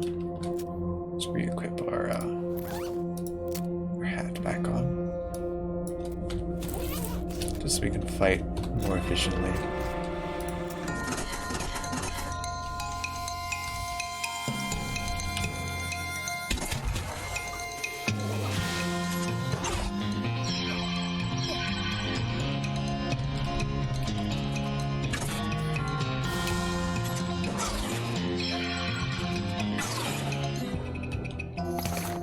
Three scraps. I want to get at least like 15, I feel. I mean, the first was 5, this one's 10.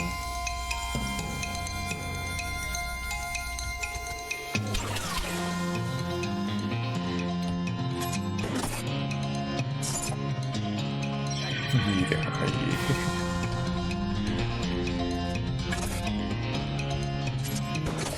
Oh, we're one short on that guy.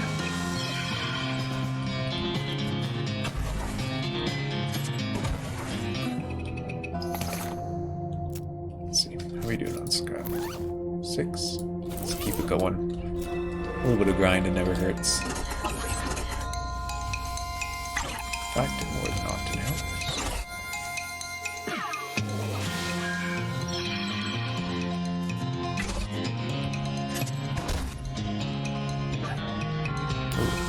These guys are hurt. That'll give us 8. Let's get 10.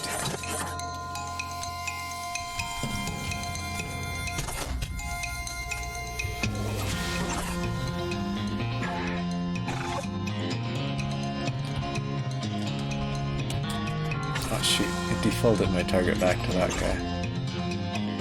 There's one thing I don't like about this game. It's that.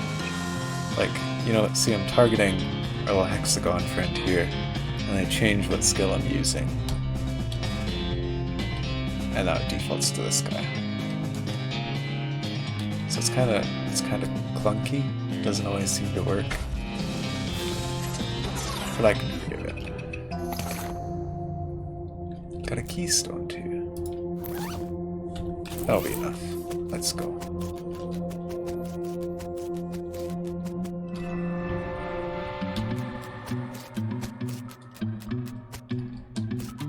I guess we can get out this way.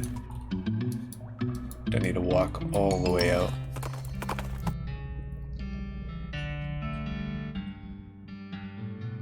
We found some homesteaders who seem to have run their wagon off a road. Either that they found a wagon in a ditch, or pretending to be sad about it. Tie a rope to the wagon, grab the rope by your teeth, and tow them out of the ditch. Did a good deed today.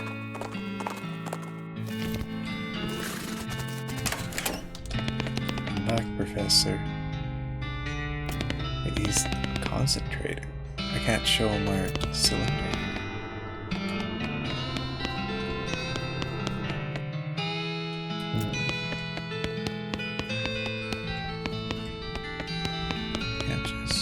Can't just put it anywhere, hey?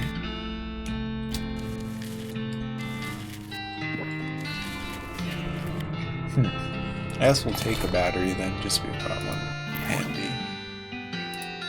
And maybe the cylinder we'll find somewhere to put actually out in the field somewhere. Muscly boy, yeah man. We got them strong teeth for towing.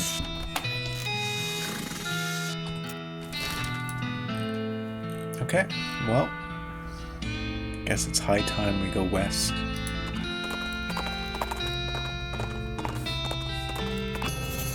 As you're heading down the dusty desert trail, you sense an extremely powerful, extremely malicious cow present nearby. You track its source to a nearby ranch. We'll deal with that later. Oh hey Bart, what's up? Howdy, Doc. There's another cemetery near here we ought to check out. Pretty big one. Name of Reboot Hill. Alright.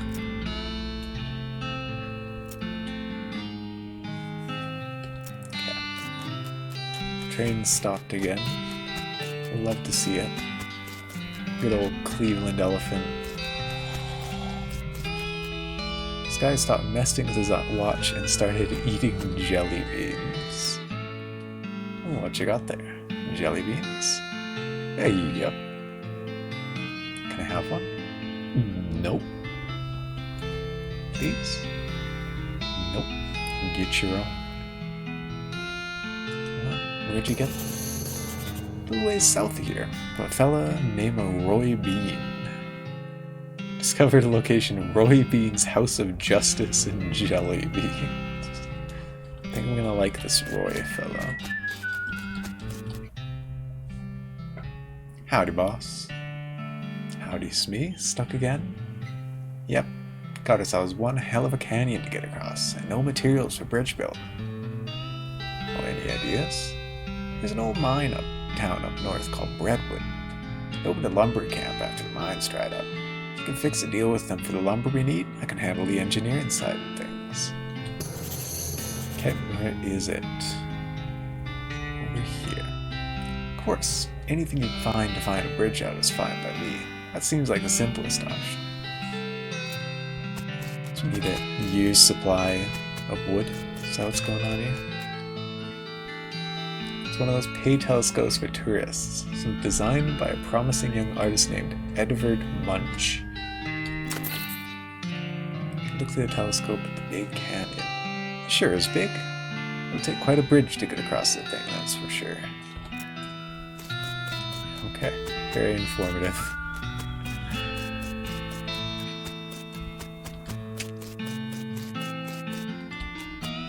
Okay. So we got Reboot, we got Hellstorm, Roy Bean, and Redwood. Let's go to Hellstorm, what the heck. Hey, Wandering Sally, what do you got? Binoculars? We haven't had one of those in a while. And Safe Kraken. Ooh. We've run into a lot of safes we couldn't open. I feel like that would be a good investment. And I guess while we're here, we got a lot of meat to sell. Somewhere in here.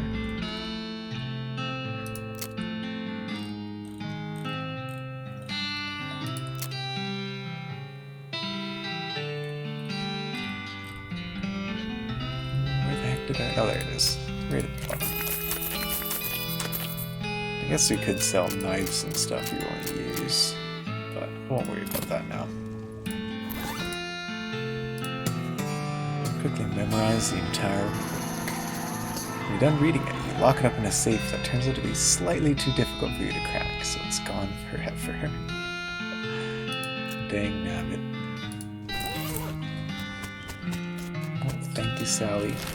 It is time to safe the crack.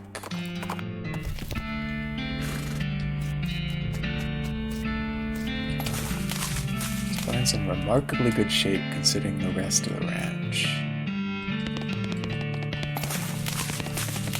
Bookshelves immersely burned. Leatherworking manual. How to make things out of infernal cowhide.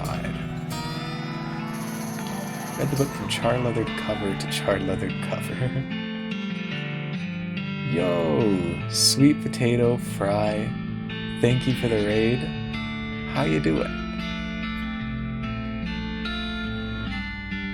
Welcome, raiders. I hope you're having a good day. If you're done reading it, you understand that the book itself is bound in valuable leather. Tear it apart so you can make something else from it. That's a good one. I like that one. Yeah, more raids. It's been quite a night. Hey, Sweet Potato with the follow too. I appreciate it, man. Do anything here? What's up? Not a whole lot. We playing some games. We chilling. To make really good equipment. Sweet Potato Fry is Aiden? Where'd you get that name from? That is way out of left field. It do be Aiden? Okay, I'll have to remember that. I'll have to give you a follow later on too. What were you streaming, my man? I didn't know you streamed. This bench is fully stocked with sanctified leatherworking tools. Blessed awls, hollowed punches, holy water-soaked thread, and that kind of thing. Oh boy. Playing the Skyrim. That's pretty cool. It's one of those games that I feel like I need to play sometime, but I can just never get into it. Trying to be healthy with sweet potatoes. Are sweet potatoes healthier than steak? So it kind of made the transition from steaky to sweet potato. Okay, what do we want to do? Oh boy. Nail gloves? feel like we don't have any good gloves. Nice. We have a lot of thick leather. Let me check. Yes, sweet potatoes are healthy. Okay. I'll have to take your word for that. Wait. Nail gloves. Oh, it's a weapon. 9 to 11, 9 to 11. 10 HP for 1 muscle. You know what? It's glass cannon time. Can't wait for Phil to stream Leggy Genshin Impact. I'd watch it. What's we got? 5 muscle hat, 5 muscle 3 armor pant, stomp damage, meat drop bonus. So we got either 5 or 5 on pants and hat. What do we wear? Hat we got 4. Pants we got 5 melee attack. I don't know what the difference is. I'm sure muscle is at least 1 melee attack, right? So I think we'll go with pants. An AoE stomp attack. Do I? I don't think I've ever used it, if I do. Haymakers, it's stun. There's a 1, 2, 3. Whole row. Squeaky ghost attack. I guess maybe it would give me this go if I got it, eh?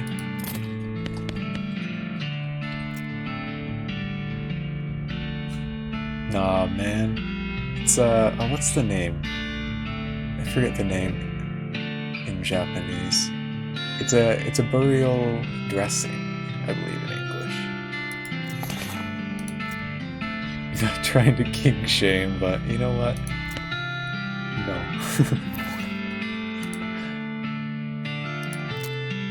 Oh yeah, those would be nice. It's one of the last cowpuncher skills? Ah, I see. Still need to find some more of those books then.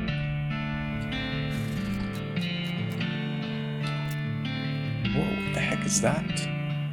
Well, judging from where we're at in a geographical sense. What?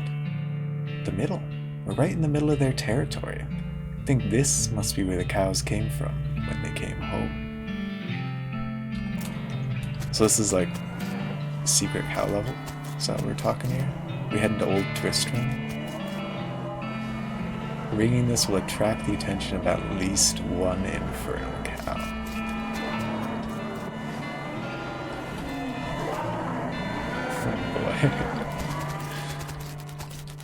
The only part of the shed that didn't burn was the part this horseshoe was attached to. Must be really lucky. It's an offhand for pistol. Nah, I ain't about that pistol life. Let's kill a cow. Ah, we got this guy. Easy.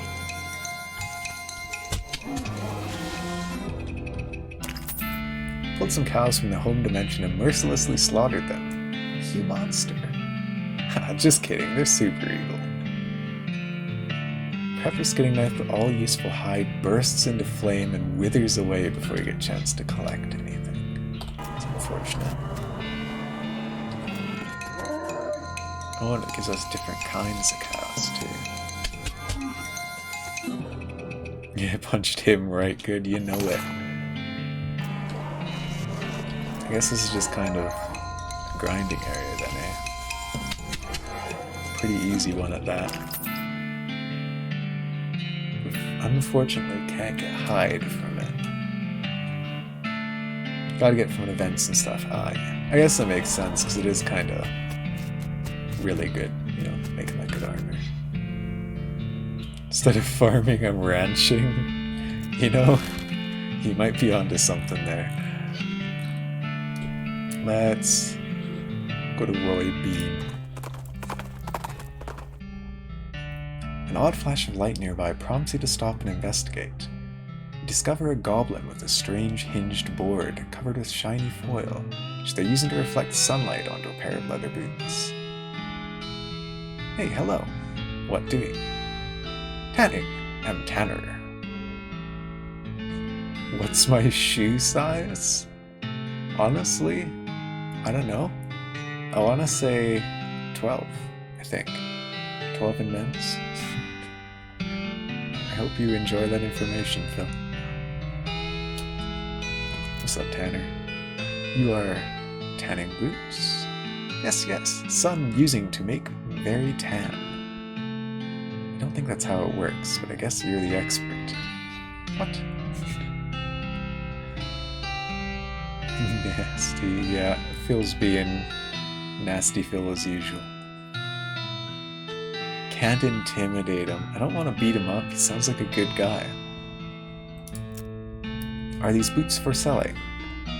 Oh yes, we'll sell a boots for 250 meats.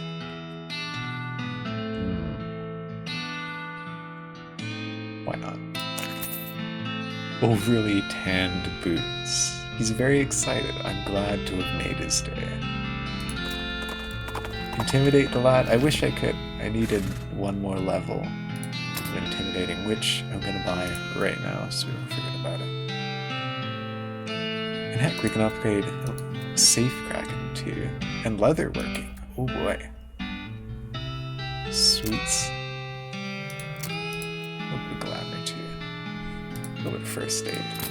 We're getting well-rounded. What's up, hard? What do you say, Alice? She's frowning at her research notes. Uh-oh. What's up? Is there another cemetery in the area we need to check out? Yeah. Yeah, you might say that. Definitely there's a cemetery-ish thing, and definitely we need to check it out. Well, that doesn't sound ominous at all. Buffalo Pile, eh? Oh boy. Alice looking thick. I don't see it. She's looking pretty skinny to me. Roy must prefer to perform his morning ablutions outdoors. Gussion up. Master of flushing. Have we flushed all the toilets in the game? I guess we gotta look at this. Moxie. Heck. What was Master of Flushing? +3 muscles. Hell yeah. Got them toilet flushing muscles. Howdy there, pilgrim. Name's Roy Bean. Howdy, Roy. I'm Fozzie Barkley. What do you do here? Well, when I first came to these parts, I was about two things. Dispensing justice and dispensing jelly beans. I was the biggest name in bounty hunting and candy selling anyone ever heard of. Gosh, what happened? Oh, nothing particularly tragic. Got old, so hung up my pistol for good. Points at the wall. He's pointing at an empty hook on the wall, over a spittoon. Does that mean we're gonna have to dig in another spittoon? And we're gonna get a gun out of it? I sure hope not. I still sell some jelly beans from time to time, but they're out of fashion. This whole place is just a jelly bean museum now. Seems like the sign up front isn't very accurate then. How do you mean? Well, if you aren't dispensing justice anymore, maybe it should just say museum. Guess you got a point. For a jelly bean museum, I sure don't see very many jelly beans. Huh. Bunch of crooks and shady characters stole them. All 3 jars. Suppose they think I'm a soft target now that I'm retired. Well, you gotta help them. Well, now, I certainly appreciate the assistance. Can't offer much in the way of reward, but I can tell you which way the first group of these went, if you happen out that direction. Oh. Roy is pretty thick too. I guess everyone's pretty thick, eh? As soon as you get near the spittoon, you can smell the overpoweringly sweet stench it exudes. nauseatingly sweet, like the rotting corpse of a dead gummy bear. Oh boy. You look inside. Garish rainbow colors swirl together in a congealing psychedelic madness. Is Vor using jelly beans as chewing tobacco? Yes. Yes, of course he is. We're talking about a bowl of jelly beans that have been sucked on, half chewed and then spat into a brass bucket. Do you seriously want to put your hand in that swill of artificial coloring and thickened saliva? It'll probably never be clean again. Look, I'm serious. You're about to permanently dye your hand with a swirling mishmash of all the worst colors in the spectrum. No one will ever have a tattoo that looks as gross or stupid. Now give it to me. Well, I tried. Don't ever say I didn't warn you. Plunge your hand into the spittoon and fish around for a while. Eventually pull out a really disgusting pistol and a really disgusting hand to shoot it with. Yay! Oh boy. Deal stench damage instead of physical. You know what? It gives us that base 6 Moxie. That's an upgrade. Straight up. And we got a perk. A bunch of resistance. Hand has been permanently stained by the rainbow-colored contents of a nasty spittoon. On the bright side, the hand will never suffer anything worse than that ever again. Oh boy. There's definitely more, oh boy. Alright, Aiden, have fun with your thingies. Thank you for the raid once again. Glad to see you around. Okay, we definitely made the right decision, fishing around in spittoons. This lack of jelly beans, not for sale. There's a single yellow jelly bean in this case, with a sign that says Paraguayan murder bee honey jelly bean, very rare, 6,000 meat. What kind of lunatic would pay 6,000 meat for a single jelly bean? I mean, for curiosity, I feel like I would.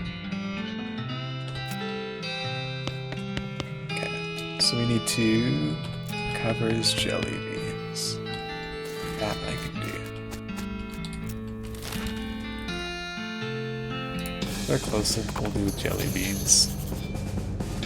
See a splash of color out of the corner of your eye. It turns into a giant multicolored banner hung across the front of an old army fort. Discover a new place, Fort of Darkness. Spooky. You approach the bandits seated around the fire. The meanest looking one speaks up. Don't know what you think you are, stranger. But you better turn yourself right around and head back the way you came. Lesson you want to eat lead. Well, that's not very neighborly. Take a hike, neighbor. The fella stole a jar of jelly beans from an old man, and I aim to have him back. Was that right? Just how are you planning on doing that? Words or vibes?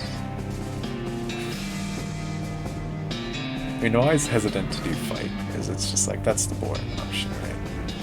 I would do intimidate if we had intimidate in 5. I guess we gotta be honorable. Listen, fellas. Stole a jar of candy from an old man. It's such a small, petty, sad little crime that barely even qualifies as a crime. If this ends up on a wanted poster, you're gonna be the laughingstock of the criminal community. More importantly, what would your mothers think? Give you a chance to turn away from this life of crime before it's too late, and I suggest you take it, because I'm pretty sure this is not a life you're suited to. Hang their head shamefully and shuffle away. We did it. We got through to them. And now we steal from them like a true bandit. Wine, cologne, needle. Some dynamite. Cool. pretty nice bedroll.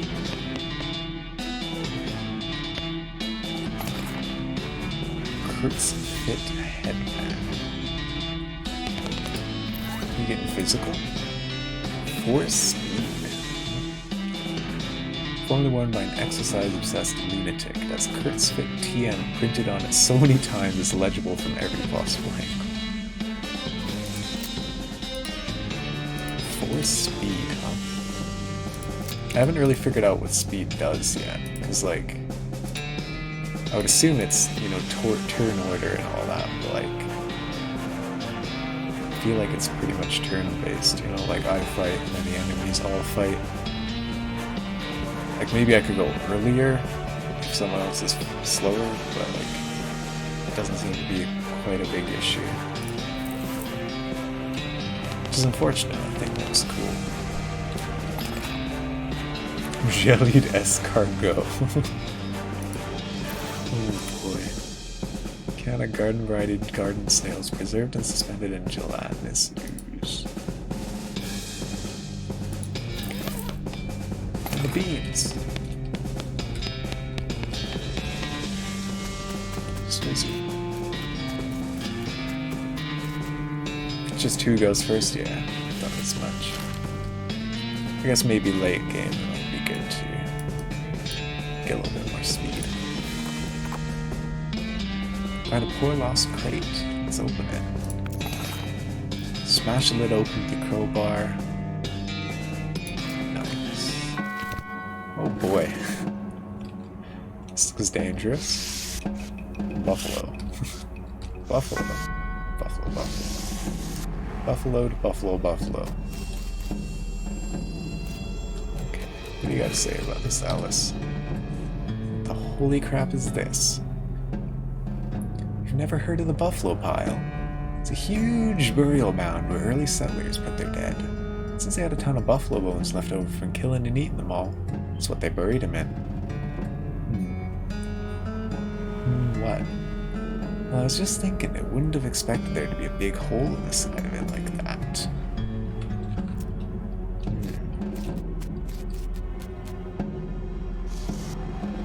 Covered with a bunch of weird cards. Hellish eyeball. Disfigured beast. Aberrant mutant. Oozing ghoul. Cursed skeleton. It's like tarot cards.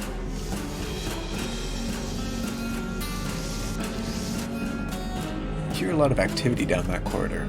Chanting, shuffling of robes, clattering of bones. Scary stuff.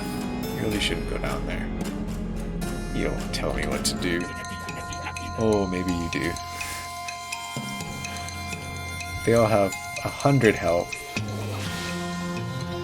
And I can do 50-ish to them.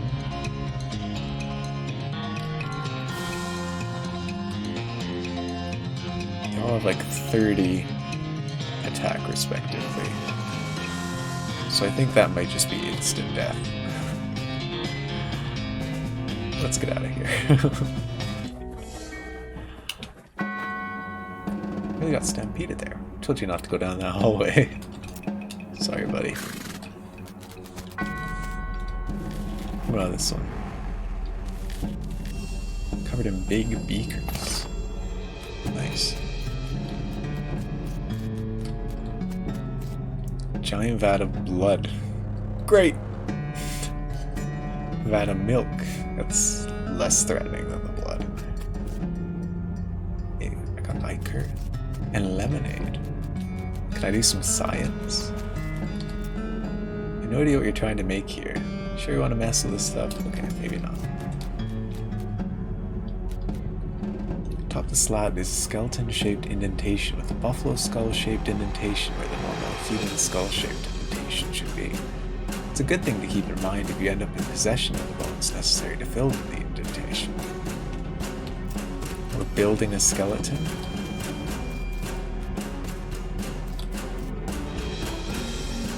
Hey, King Horse. Long time no see, man. How you doing? You look through the bars and see hundreds of buffalo human skeleton hybrids locked in there. 3 to sell. Keys are hanging right next to the door. You could let some out if you wanted, but they all look pretty angry. 3 of them, huh? I assume it's the same guys we saw over yonder. So we should be able to take them.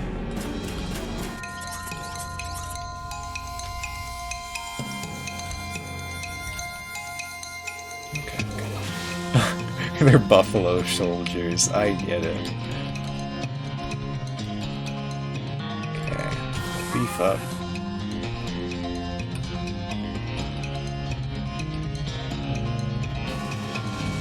We'll take out the gun.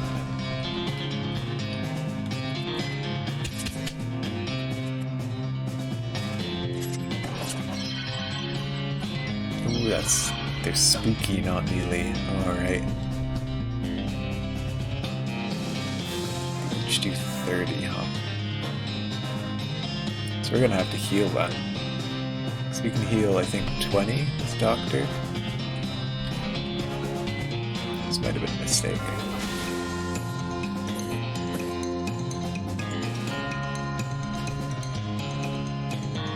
Maybe it'd be a good enterprise to stun someone.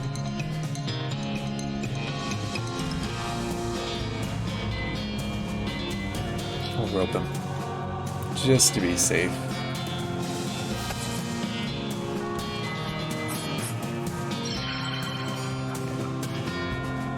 They are hitting pretty hard.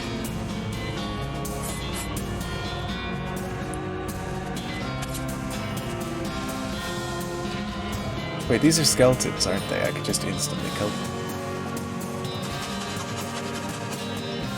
That would have been smart. Get those buffalo soldiers out of their misery. Ugh, and some of them hadn't really finished decomposing. Free meat.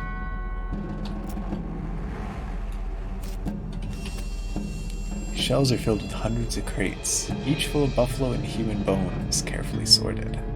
You don't really have anything specific you want to do with the human or buffalo bones right now, though. So while you appreciate how organized these guys are, there's not really anything here for you. But we got this thing. Can we not take bones? Okay.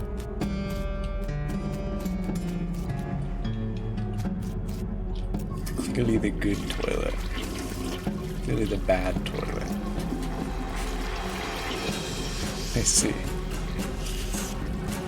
A wooden container filled with reading material. Advanced cow punch. Nice. What do we got? Situational awareness. Increase your maximum AP. That's pretty sweet. Stampeding. Bull stomp a small amount of damage to all enemies. Pronunciation guide that reduces muscle of all enemies. I feel like the AP would be really nice. Because as it is, we can only do beef up once, and then 1, 2, 3. Then we run out. It'd be good to be able to heal or stun someone.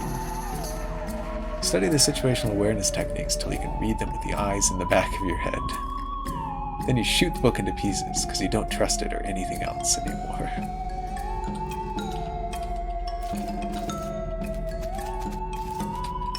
Pile of trash.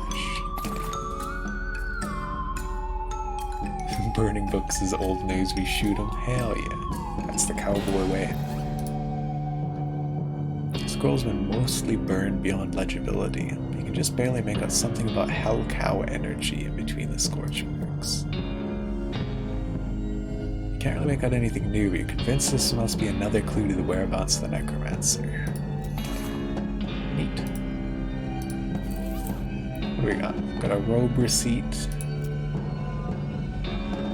Leyline diagram narrow the location of the lair down to a handful of possible locations based on the unseen currents of energy that were developed. A cryptic note about Hellcow energy.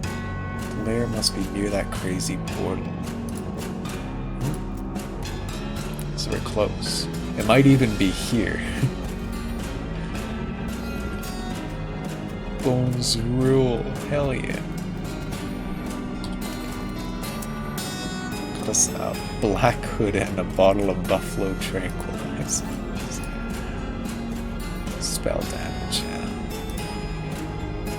This heavy glass bottle labeled Buff Out Buffalo Tranquilizers. There's a handful of pills rattling around.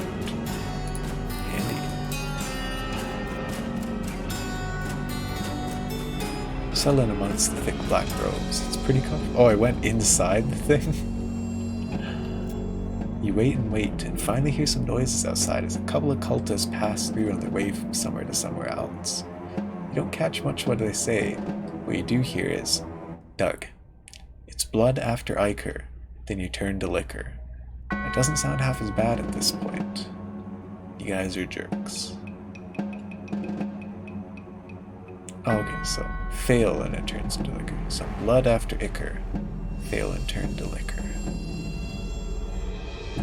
Okay. Wait a while longer and the cultists pass through again. This time you overhear something different. Blood after Iker, fail and turn to liquor. It doesn't sound half bad at this point.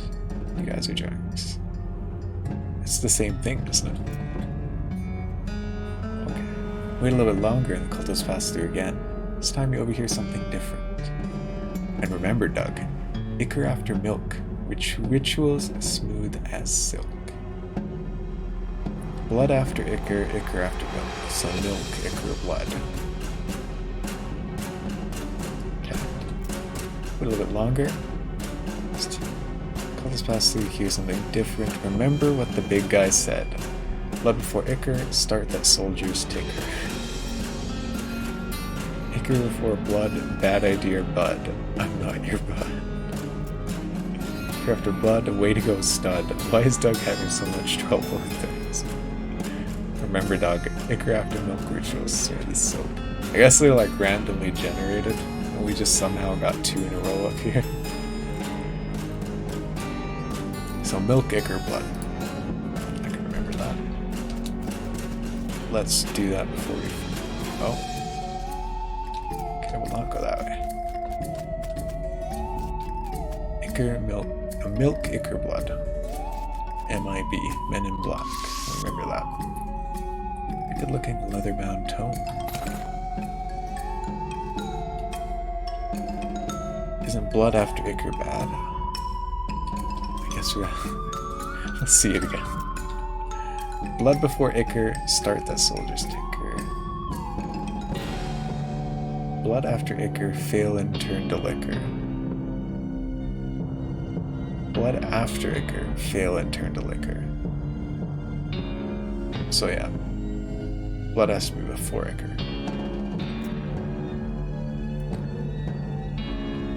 Blood before milk, as obsolete as the word milk. It's kind of a stretch. So, milk, blood, Iker. Milk before Iker, soldier wakes up quicker. So that's good. Milk before Iker. Iker before blood, bad idea, bud. Iker before blood, bad idea. So blood after Iker, for sure. Milk before Iker, soldier wakes up quicker. Okay, so this is what was giving me the MI before. But I mean, it's true, because it's MBI. M is still before Iker. Oh, this is confusing my head. Milk after Iker, might as well try to reanimate Ricker. Alright. So MBI. MBI. Men's Black in it. Serious padlock. Oh, we can't level it up.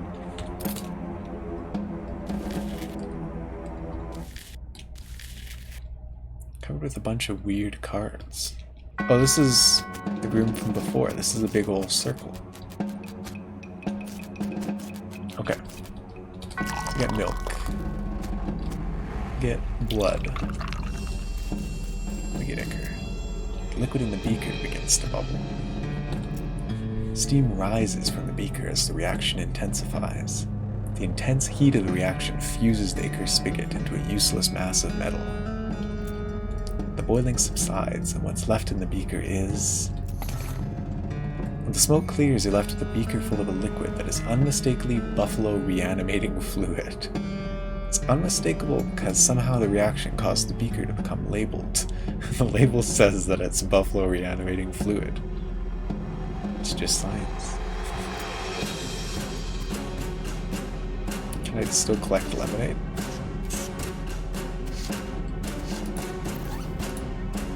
Full of foul-blowing fluid that you concocted from the ingredients in giant vats. Yeah. Okay, we can take more beakers. Let's get some lemonade. Oh. 1/3 full of lemonade. Last vat you use will come fused shut. Maybe I shouldn't have took this. I just want some refreshing lemonade. I'll come back here if I need it. But oh, screw it. We're getting lemonade. It begins to bubble.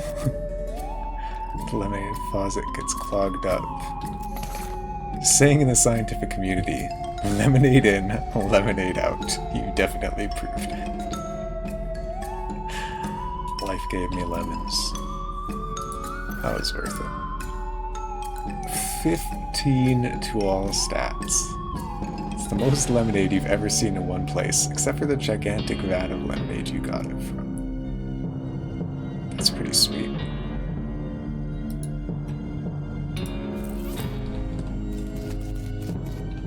I mean, these other two, like, they were both saying, you know, one after the other causes issue. So it's not like I can get any good combination, right? Like it'll always be 1-2-1 or 2-1-2, which will always be something bad. So I could just get a vat of milk and a vat of blood.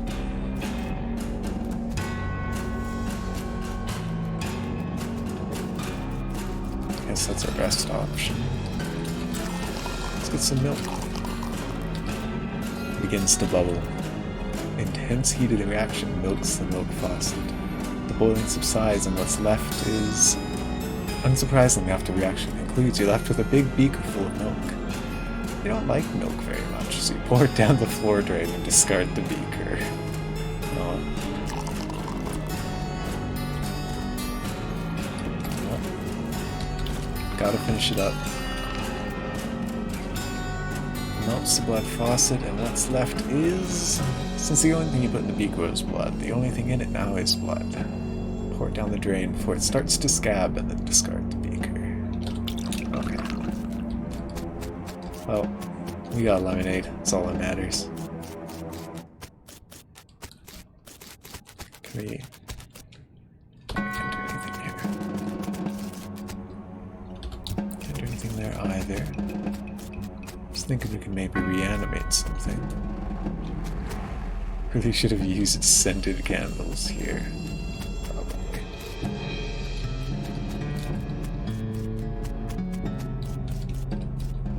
Okay. Well, Alice might be interested in that liquid we got. No, maybe not.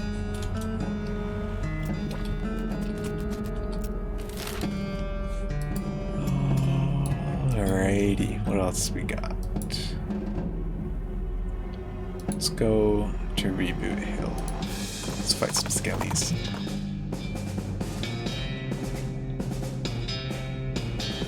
No, we can't pick it.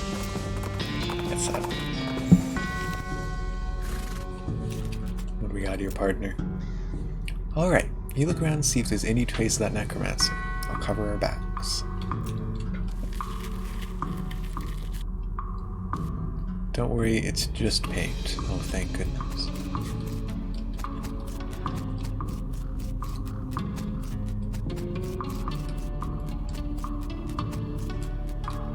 Strange, there's a keyhole in the trunk of this tree.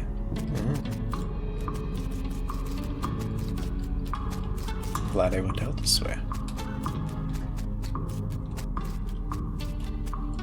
It really is strange, for sure. See the ghost of an elderly woman holding flowers. She seems lost and depressed, above and beyond what's expected for a ghost. Howdy, ma'am. Something I can help you with? Oh, it's awful. I can't remember. Can't remember at all. Let's start at the beginning, okay? Well, you see, I had 4 daughters. They married 4 brothers, the Smith boys. After that, they each had 5 daughters of their own. Unfortunately, I outlived every one of the 24 of them. So 24, 4 daughters, 5 daughters of their own. Yeah, I guess it is 24. You know you're a ghost, right? Oh yes, in fact, I died here in this graveyard, where they're all buried. I came to visit them. I suppose my poor old heart finally gave out. That's not the problem, though. 95 years is a pretty good run, after all. So what did you forget? I brought this bouquet of flowers to put in my favorite granddaughter's grave, sorry. But I can't remember which of them was my favorite. I'm so ashamed. I can't bear to leave until I've remembered. Well, maybe I can help you figure it out. Alright. Do you remember anything about her? I'm quite certain her first name ended in a vowel.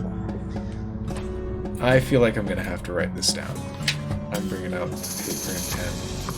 That's how you know we're really gaming.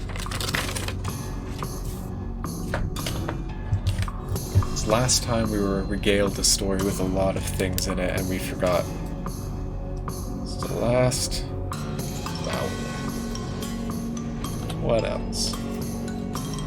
Remember I was 40 when she was born. 37 or 42? It's been something in that range at least. 37 to 42, and she said she was 95? So, 95. Okay. What else? Oh, her first song was longer than her last. First, greater than last. What else? She wasn't buried next to any of my daughters. Not next to daughters. She sniffles a little. She passed at the same age as poor Becky, who was always in such ill health. Passed at the same age as Becky. Alright.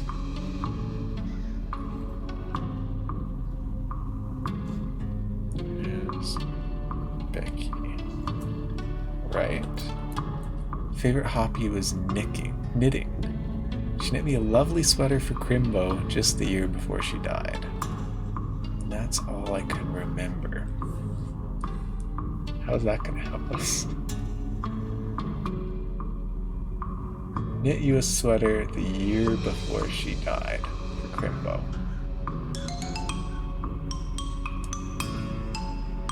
The year before she died.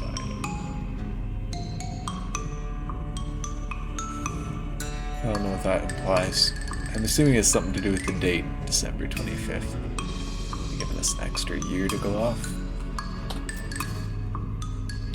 Back in a minute. Hey, Lantern Hawkeye, thank you for the follow. I appreciate it. Hope you're having a great day. Okay,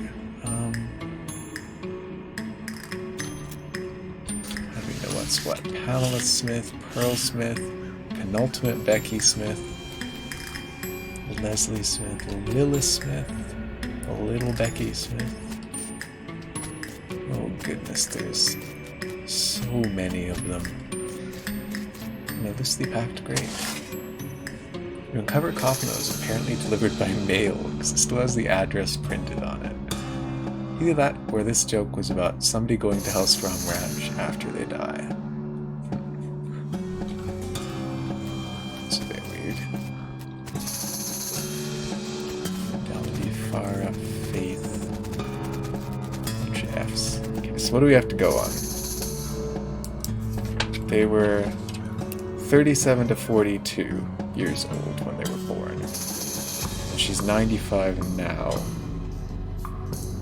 Let's do some math. Oh boy. 95 minus 37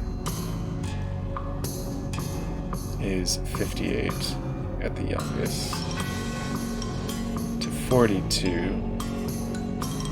95 minus 42 is 50. No, that's not right. That's 57. So it was 48 and 57, sorry. 48, 57.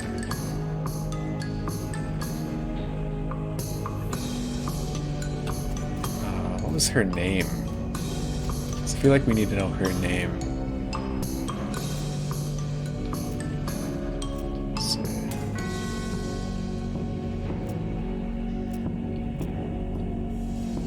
She tells us all the same things. Passed at the same age as poor Becky, who's also in such ill health. Where's Becky? Is it this one? Little Becky? Penultimate Becky? She said poor old Becky. Is there a poor Becky? First Becky. Mezzo Becky. See, this one's 50.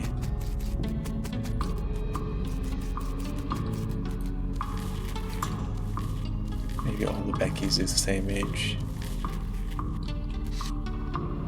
Nope, that one's definitely not. That is 38. So that Becky one's not going to help us. First name's longer than her last name. Last letter of her first name is a vowel. It's not next to one of her daughters, which I feel like is going to be one of the big ones, but I don't know how to tell what her daughter is. Because they're all Smith, right? So it's not like they have a different name. So that's not going to help us. It feels like a lot of them end in a vowel. This might be a little bit too obtuse for my brain.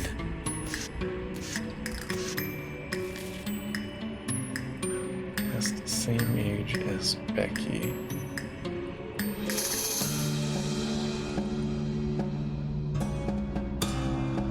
What year is it now? I want to say it's like 1887 or something like that. Can we figure that out somewhere? I don't think we can figure that out.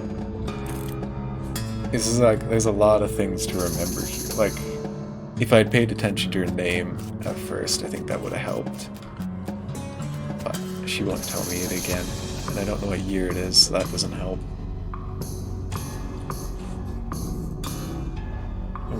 Born when she was...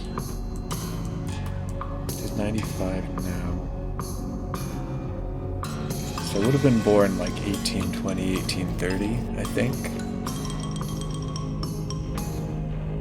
We know that we have a 5-year range when she would have been born. Yeah, pretty much.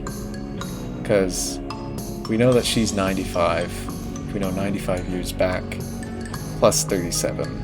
And 5 years up or down from that would be our range. And I'm pretty sure, like it's not 1900 yet, but I'm pretty sure we're in the late 1800s. It's gonna be like 1820. So we'll go off of that. It's gotta be longer than 5 letters ending with a vowel. So we got Leslie. That's not good, never mind. No. Looking for 20s. 19. Margaret, no. 30, 38, 40, 40. 30s, 19s. 41. Earl, no. feel like the 1821s are the daughters, though. Oh, true. Suppose that would be. Makes sense. She has 4 daughters, right? So you got 16. It looks like there was only like 4 of them around that time.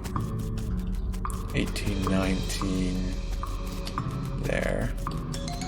1816 there.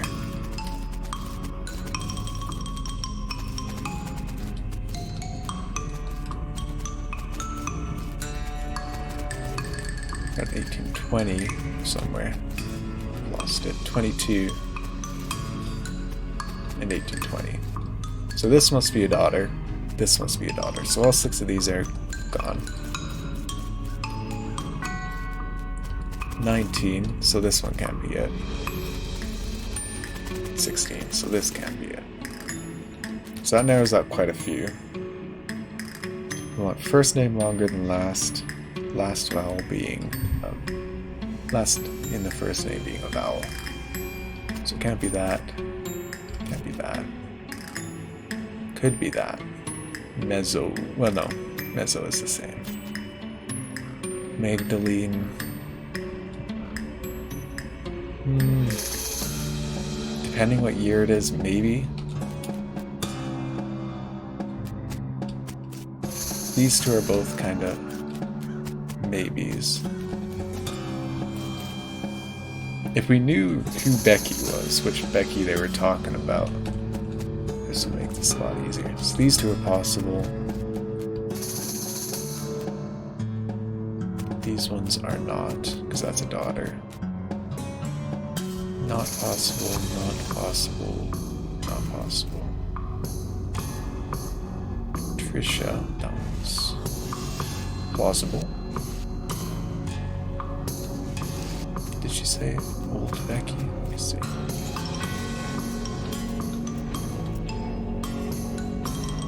That's the same age as poor Becky. Is always in such ill health. Maybe that's the hint. The Becky who's always ill. And the hobby was knitting. It's gotta be handy at some point. Poor Becky, always in ill health. Little Becky. Penultimate Becky.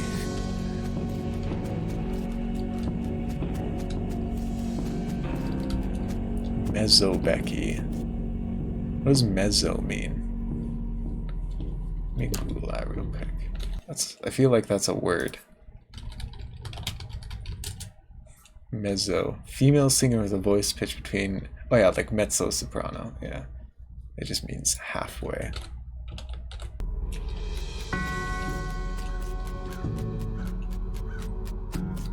And first Becky. I mean... It's kind of tied between whether we're going with first Becky or penultimate Becky. How old is little Becky? 16. Past age, same age as Becky. I feel like there's not going to be any that short.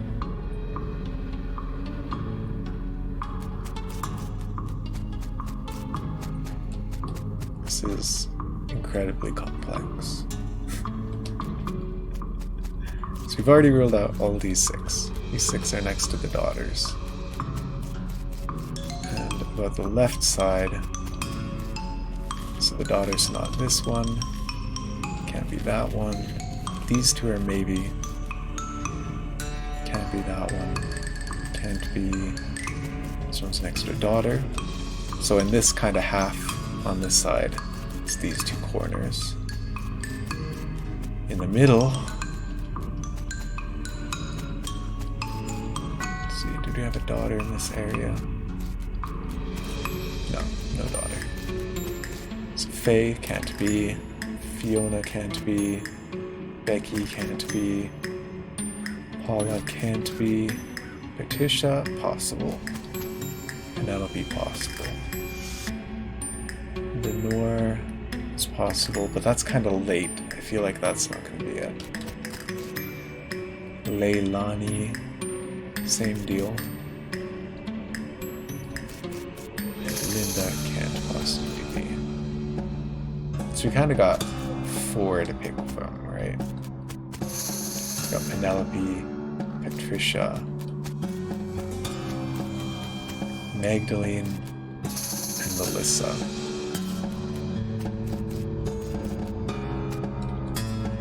So let's see. She said she would have been 42 when they passed at the very oldest, which gives it 53 years since they passed. Or was it? No, that was when they were born. And I'm fairly confident this game isn't in 1890.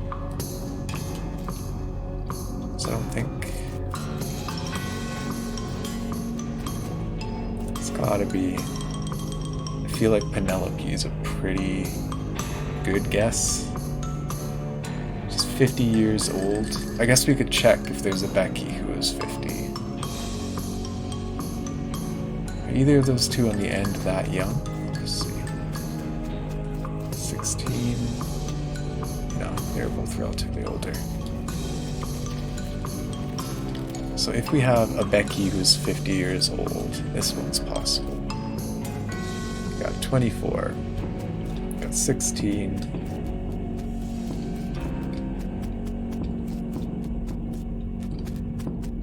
We got 50. So that is viable. Let me check out this one. Is 24 for Becky. Got 16. We got 24. So they're both relatively the same level of viability. Do either of them stand out as someone who knits or likes Christmas? Penelope and Patricia.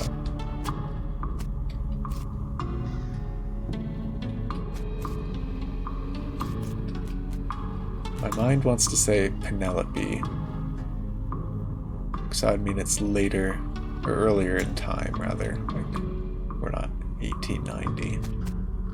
But then again, there's a range of 5, so like it doesn't change much. I'm gonna go with Penelope. Final answer, lock it in.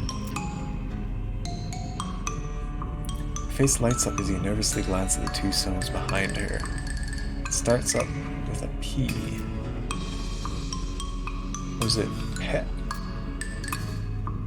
Penelope? She falls and she starts to cry. No, it wasn't her. We'll never remember.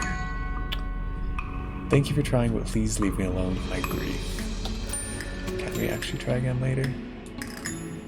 Maybe she'll be over it by tomorrow. Okay, so we can sleep and come back. Alright. Let's note it down. Not Penelope. Maybe it's Patricia.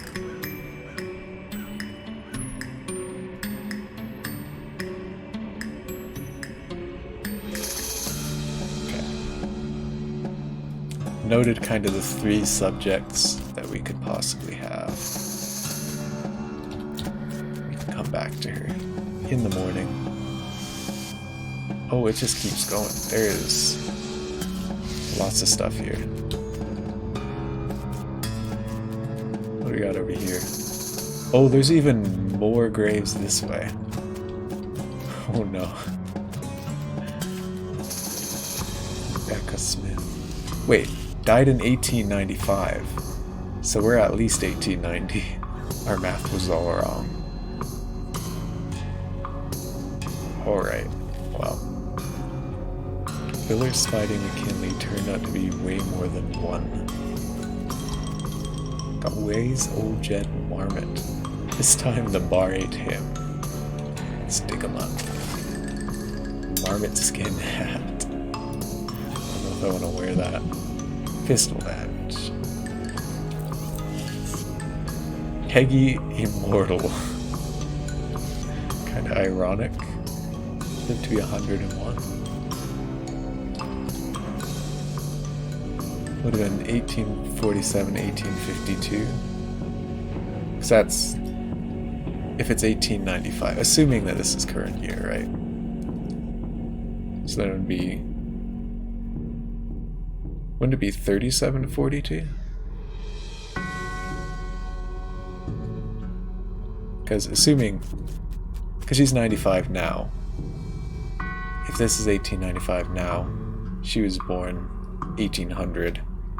And she was 37 or 42 when they were born. So it would have been 1837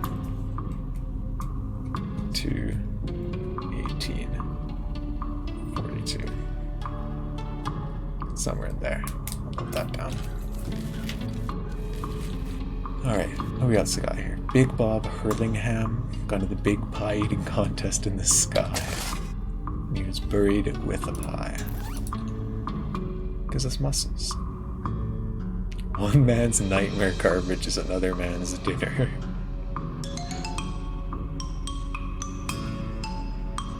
She said she was 47, 30, 53? What? I wrote down 37 to 42. Let's see. Oh, I can't even bring it up again. Let's circle that so we look at that again.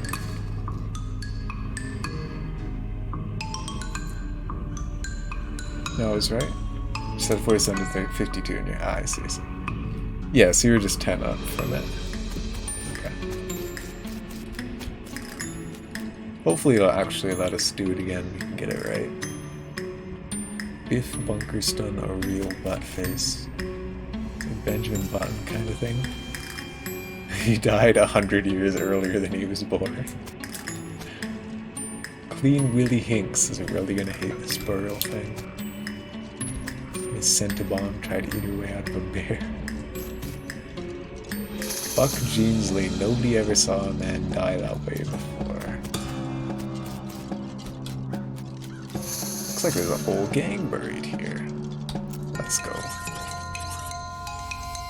Ooh, these guys are relatively strong. Got like 100 each.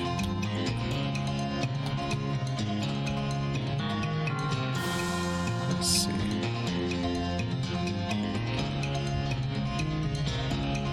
Oh, beef up. And oh goodness, we can. Why are we doing 200 damage to these guys? We don't even need to 103. Maybe? No. 123 is just really strong now. He's got our most health. Brutus. But he's also got the most muscle, which means he probably won't hurt us as much. Let's take out Morgan. And Doc can instant kill Bane.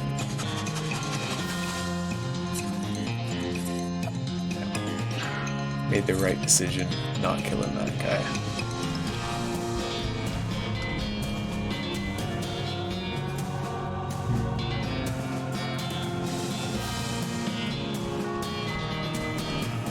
I guess we could heal up with our action points. Just that will keep Doc able to kill some.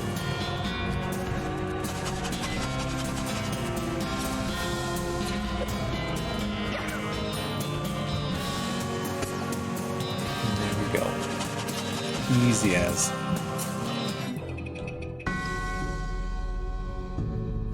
Defeated a whole gang of sweet skeletons. Sweet. Here lie the sweet gang. May they never wake up. Pluck the sword from the stone. Now you're royalty. That is a pretty sweet sword. 12 to 15, huh? So that's just straight up higher damage than what we got. We lose 3 muscle.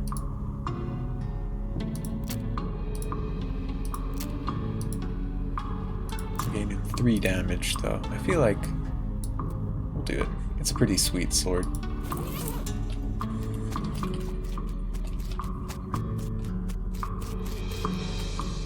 Alright, what do we got here? Sword Swallower.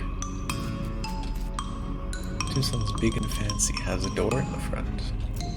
Inside there's a document and a weird little metal object. The document describes a tontine, the burial wishes of Chet Butserly, and a weird sequence of letters. BTLITR. Is this just the puzzle level? I'm just kinda... My brain isn't big enough for all of this. What's the object? Looks like a piece of a broken key. Alright. So it also has a door. Needs to be unlocked. The document describes a Tontine. The Boreal wishes a Sam Feathersmith and a weird sequence of letters. OHLGHE. OHLGHE.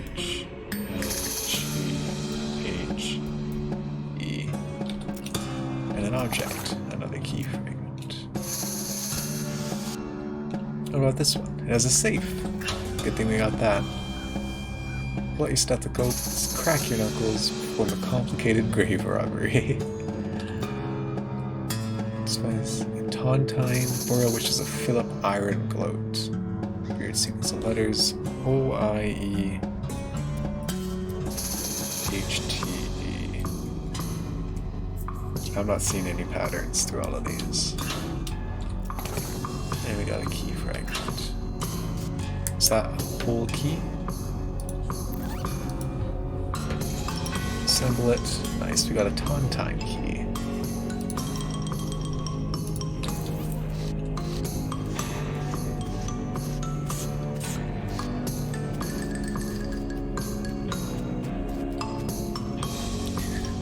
We're reasonably sure he's dead. Oh no. Dink Scotch Turkingson, drowned in a whiskey barrel. It's what he would have wanted. And he's buried with whiskey. Old Dead Tom. Took us kind of a long time to get around to this. 200 years old. Fred Deeks couldn't remember the rhyme about which snakes are poisonous. Patent emetic. Key is poison, naturally. Died as he lived, screaming. Annette Jangle, the first lady bicyclist to ride off a cliff. She got them boots. 1 AP, 3 speed. It's an upgrade. Yeah, he's dead, Tom. Imagine being known as Mr. Dead. Inventor of the external combustion engine. And a picnic. Instant grits, soda crackers, and a gothic cameo. Ornately carved brooch with a jet black gem. Just come to think of it, might be jet black because it is in fact a jet. Spooky resistance. Handy.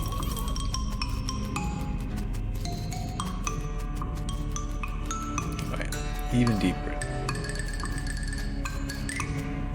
Paulette Tootsburg. Died of a disease we don't have a name for yet.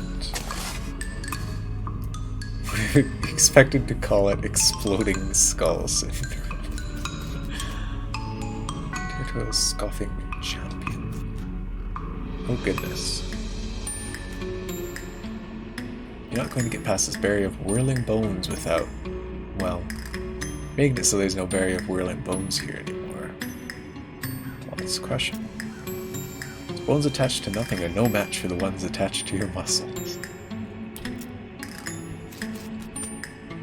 Susan Boynstar, buried with her treasured collection of dog ears. What a good lady. The cultists look like they're barely maintaining control over that skeleton.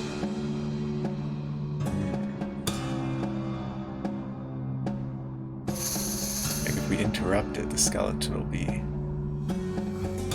taken from their control. He might fight with us, or he might fight against us. If we wait a while, they'll most definitely reign control, so they'll be fighting against us, right? So let's interrupt. Throw a rock at the skeleton, which instantly explodes. Wow, that must have been a real high energy ritual they were doing. You jerk. You were using that skeleton. You guys are jerks for using a skeleton in the first place. Why I oughta. Let's go. Ooh, there's a lot of them. Alright. They're all looking pretty mystical.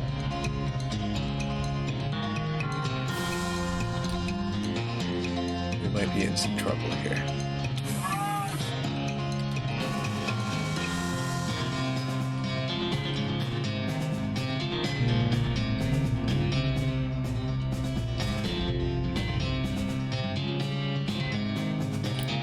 Kill one of them instantly.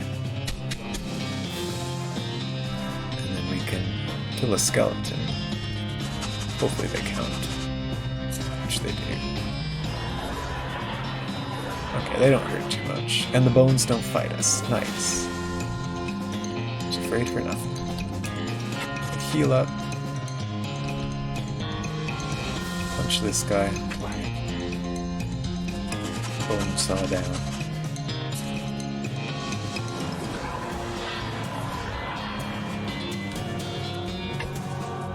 I don't know why the bones are even there. Like, we just walked straight through them to fight that first guy.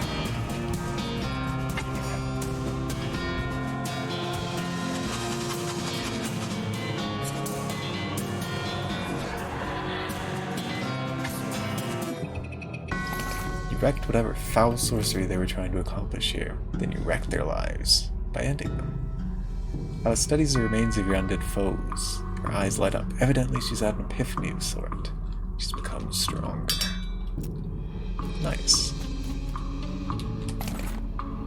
Intermediate neck specs. The book. Didn't we get neck specs earlier? I don't know if we looked at it. We didn't. Basic rituals, incantations, and neck specs. Enough to get a single skeleton up and moving. Ooh. I'm gonna read it. I want a skeleton buddy. You better not be thinking of doing what it looks like you're thinking of doing. Relax, Alice. I can handle it. Fight fire with fire, right? If I think for even a second that you're turning into another necromancer, I'll be fighting fire with lead.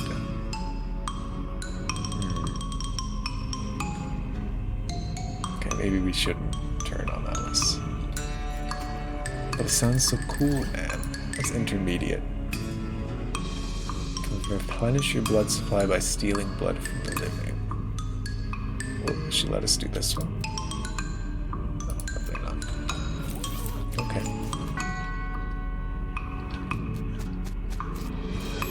Nice lady, but really unfortunate name. Peninsula Wackersley. Stench resistance, we can get that.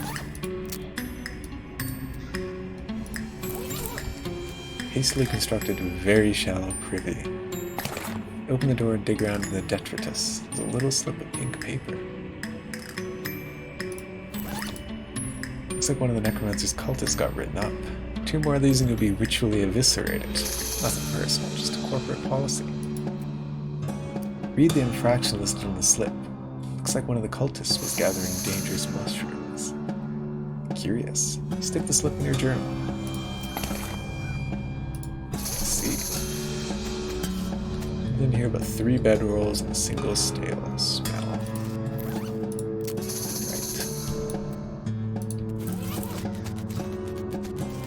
Anything else here?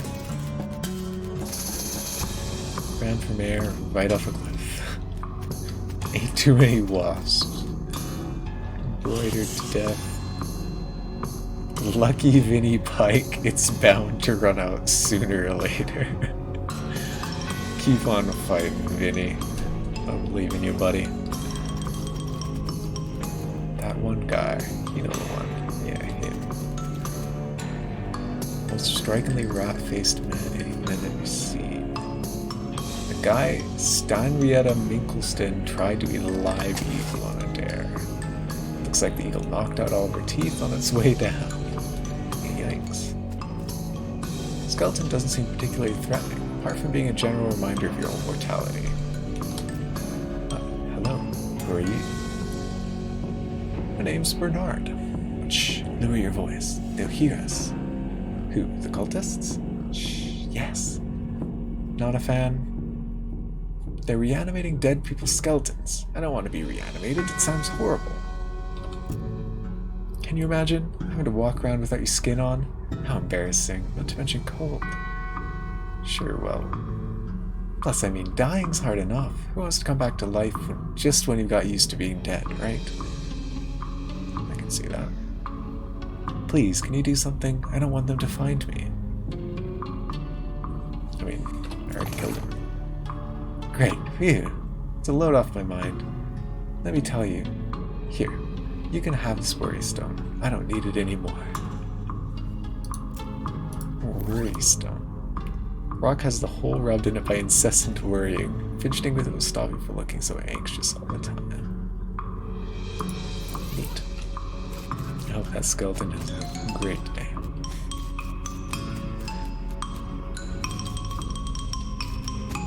Okay, we'll have to remember to come back to this lady at another time. We got a key. Secret door inside. The tree has a chest inside.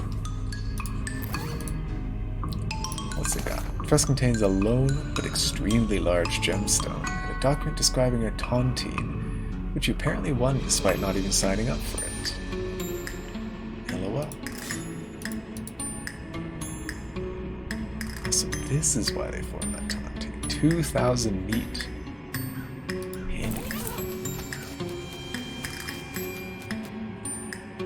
Big ol' Xa. But what were the letters all about? Like we had O-I-E-H-T-E, O-H-L-G-H-E, B-T-L-I-T-R. Is that a tontine? Am I... What's a tontine? Maybe that would help us. An annuity shared by subscribers to a loan or common fund. Last survivor enjoys the whole income. I see. It's like a mutual fund to the death kind of a thing. Which doesn't really explain anything. Okay. It's like in The Simpsons. Oh, I feel like I know what you're talking about there. Simpsons episode. I seem to remember fighting to the death for money. Let's return to Webby. Last one who dies gets it, yeah. It's already intense heat intensifies. Sweat stings your eyes. And while stinging them, you fail to use them to notice that you're ridden right into the middle of a herd of pyrobos. Let's go. Between Abe Simpsons and Monty Burns for stolen. Oh, right. It's the old Abe Simpson arc. Paintings that were stolen by Nazis. Yeah, weren't they like double stolen back by them when they were in the army or something?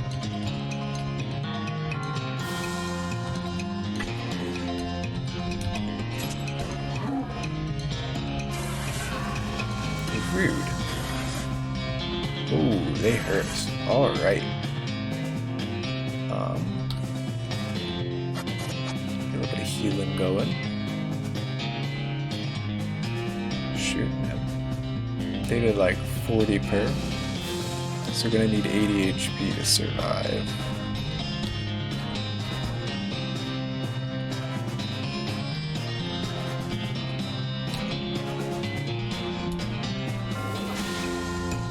Do 20 damage. So we could just dynamite him down.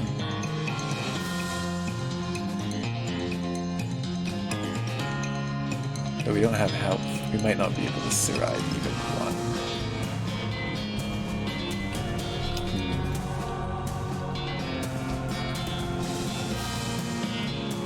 What if we hit them with wet or kerosene? That might make them stronger though.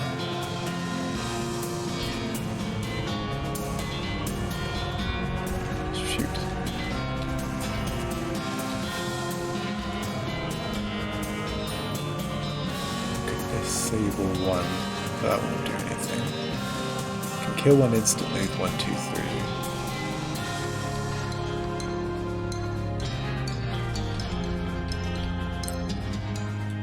Oh heck, just a regular melee will kill that one. But that doesn't stop them doing 40 damage to us, killing us instantly. So we're gonna need to basically whittle down the weakest two with dynamite, or else we're dead. Assuming we can do multiple, which we can. assume wasting a bunch of dynamite is better than dying.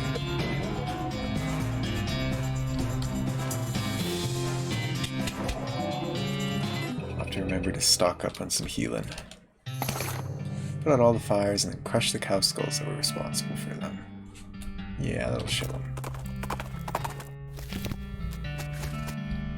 Okay, Roy. Howdy, Flossie. Recover that jar of jelly beans by any chance? Sure did. Well, I'll be. Thank you kindly, Flossie. Won't ask for details, but I hope they were sufficiently grisly. Now, the second jar of jelly beans was stolen by a passel of them weird goblin fellas. Couldn't understand a word they were saying. They were very insistent. Where'd they go? Northwest, towards that huge old cactus folks call Old Granddad. You gotta mark it on your map, but you can't miss it. On it, buddy. Okay. Thinking I'm gonna hit this shop and buy up some restoratives. Would be just the best place for that. There was a rescue mission. I think I had healing items. Out there. And once we got that, I think I'll probably call it for the night, because we are getting pretty late and I have school in the morning. What do we got here? Rancher's Pistol. Cool.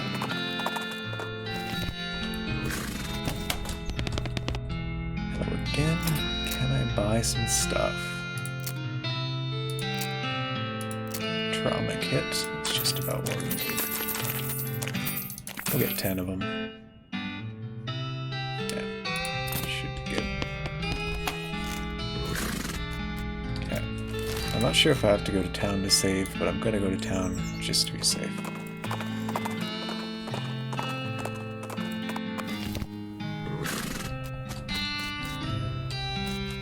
It really makes me nervous when games autosave, but they don't tell you when they autosave, because I don't know if I can just quit here. But I'll assume it's okay. Alright. So that's been me for the night. This has been fun, and we'll continue the journey some other time, later in the week. Let's see if we got anyone to raid.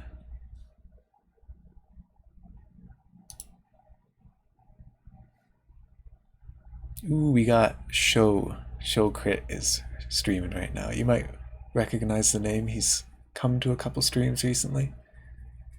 He's playing Resident Evil 7. A little bit spooky. So I'll send you guys on over his way. And I'll be back streaming 2 days from now, on Tuesday. So I'll catch you guys then.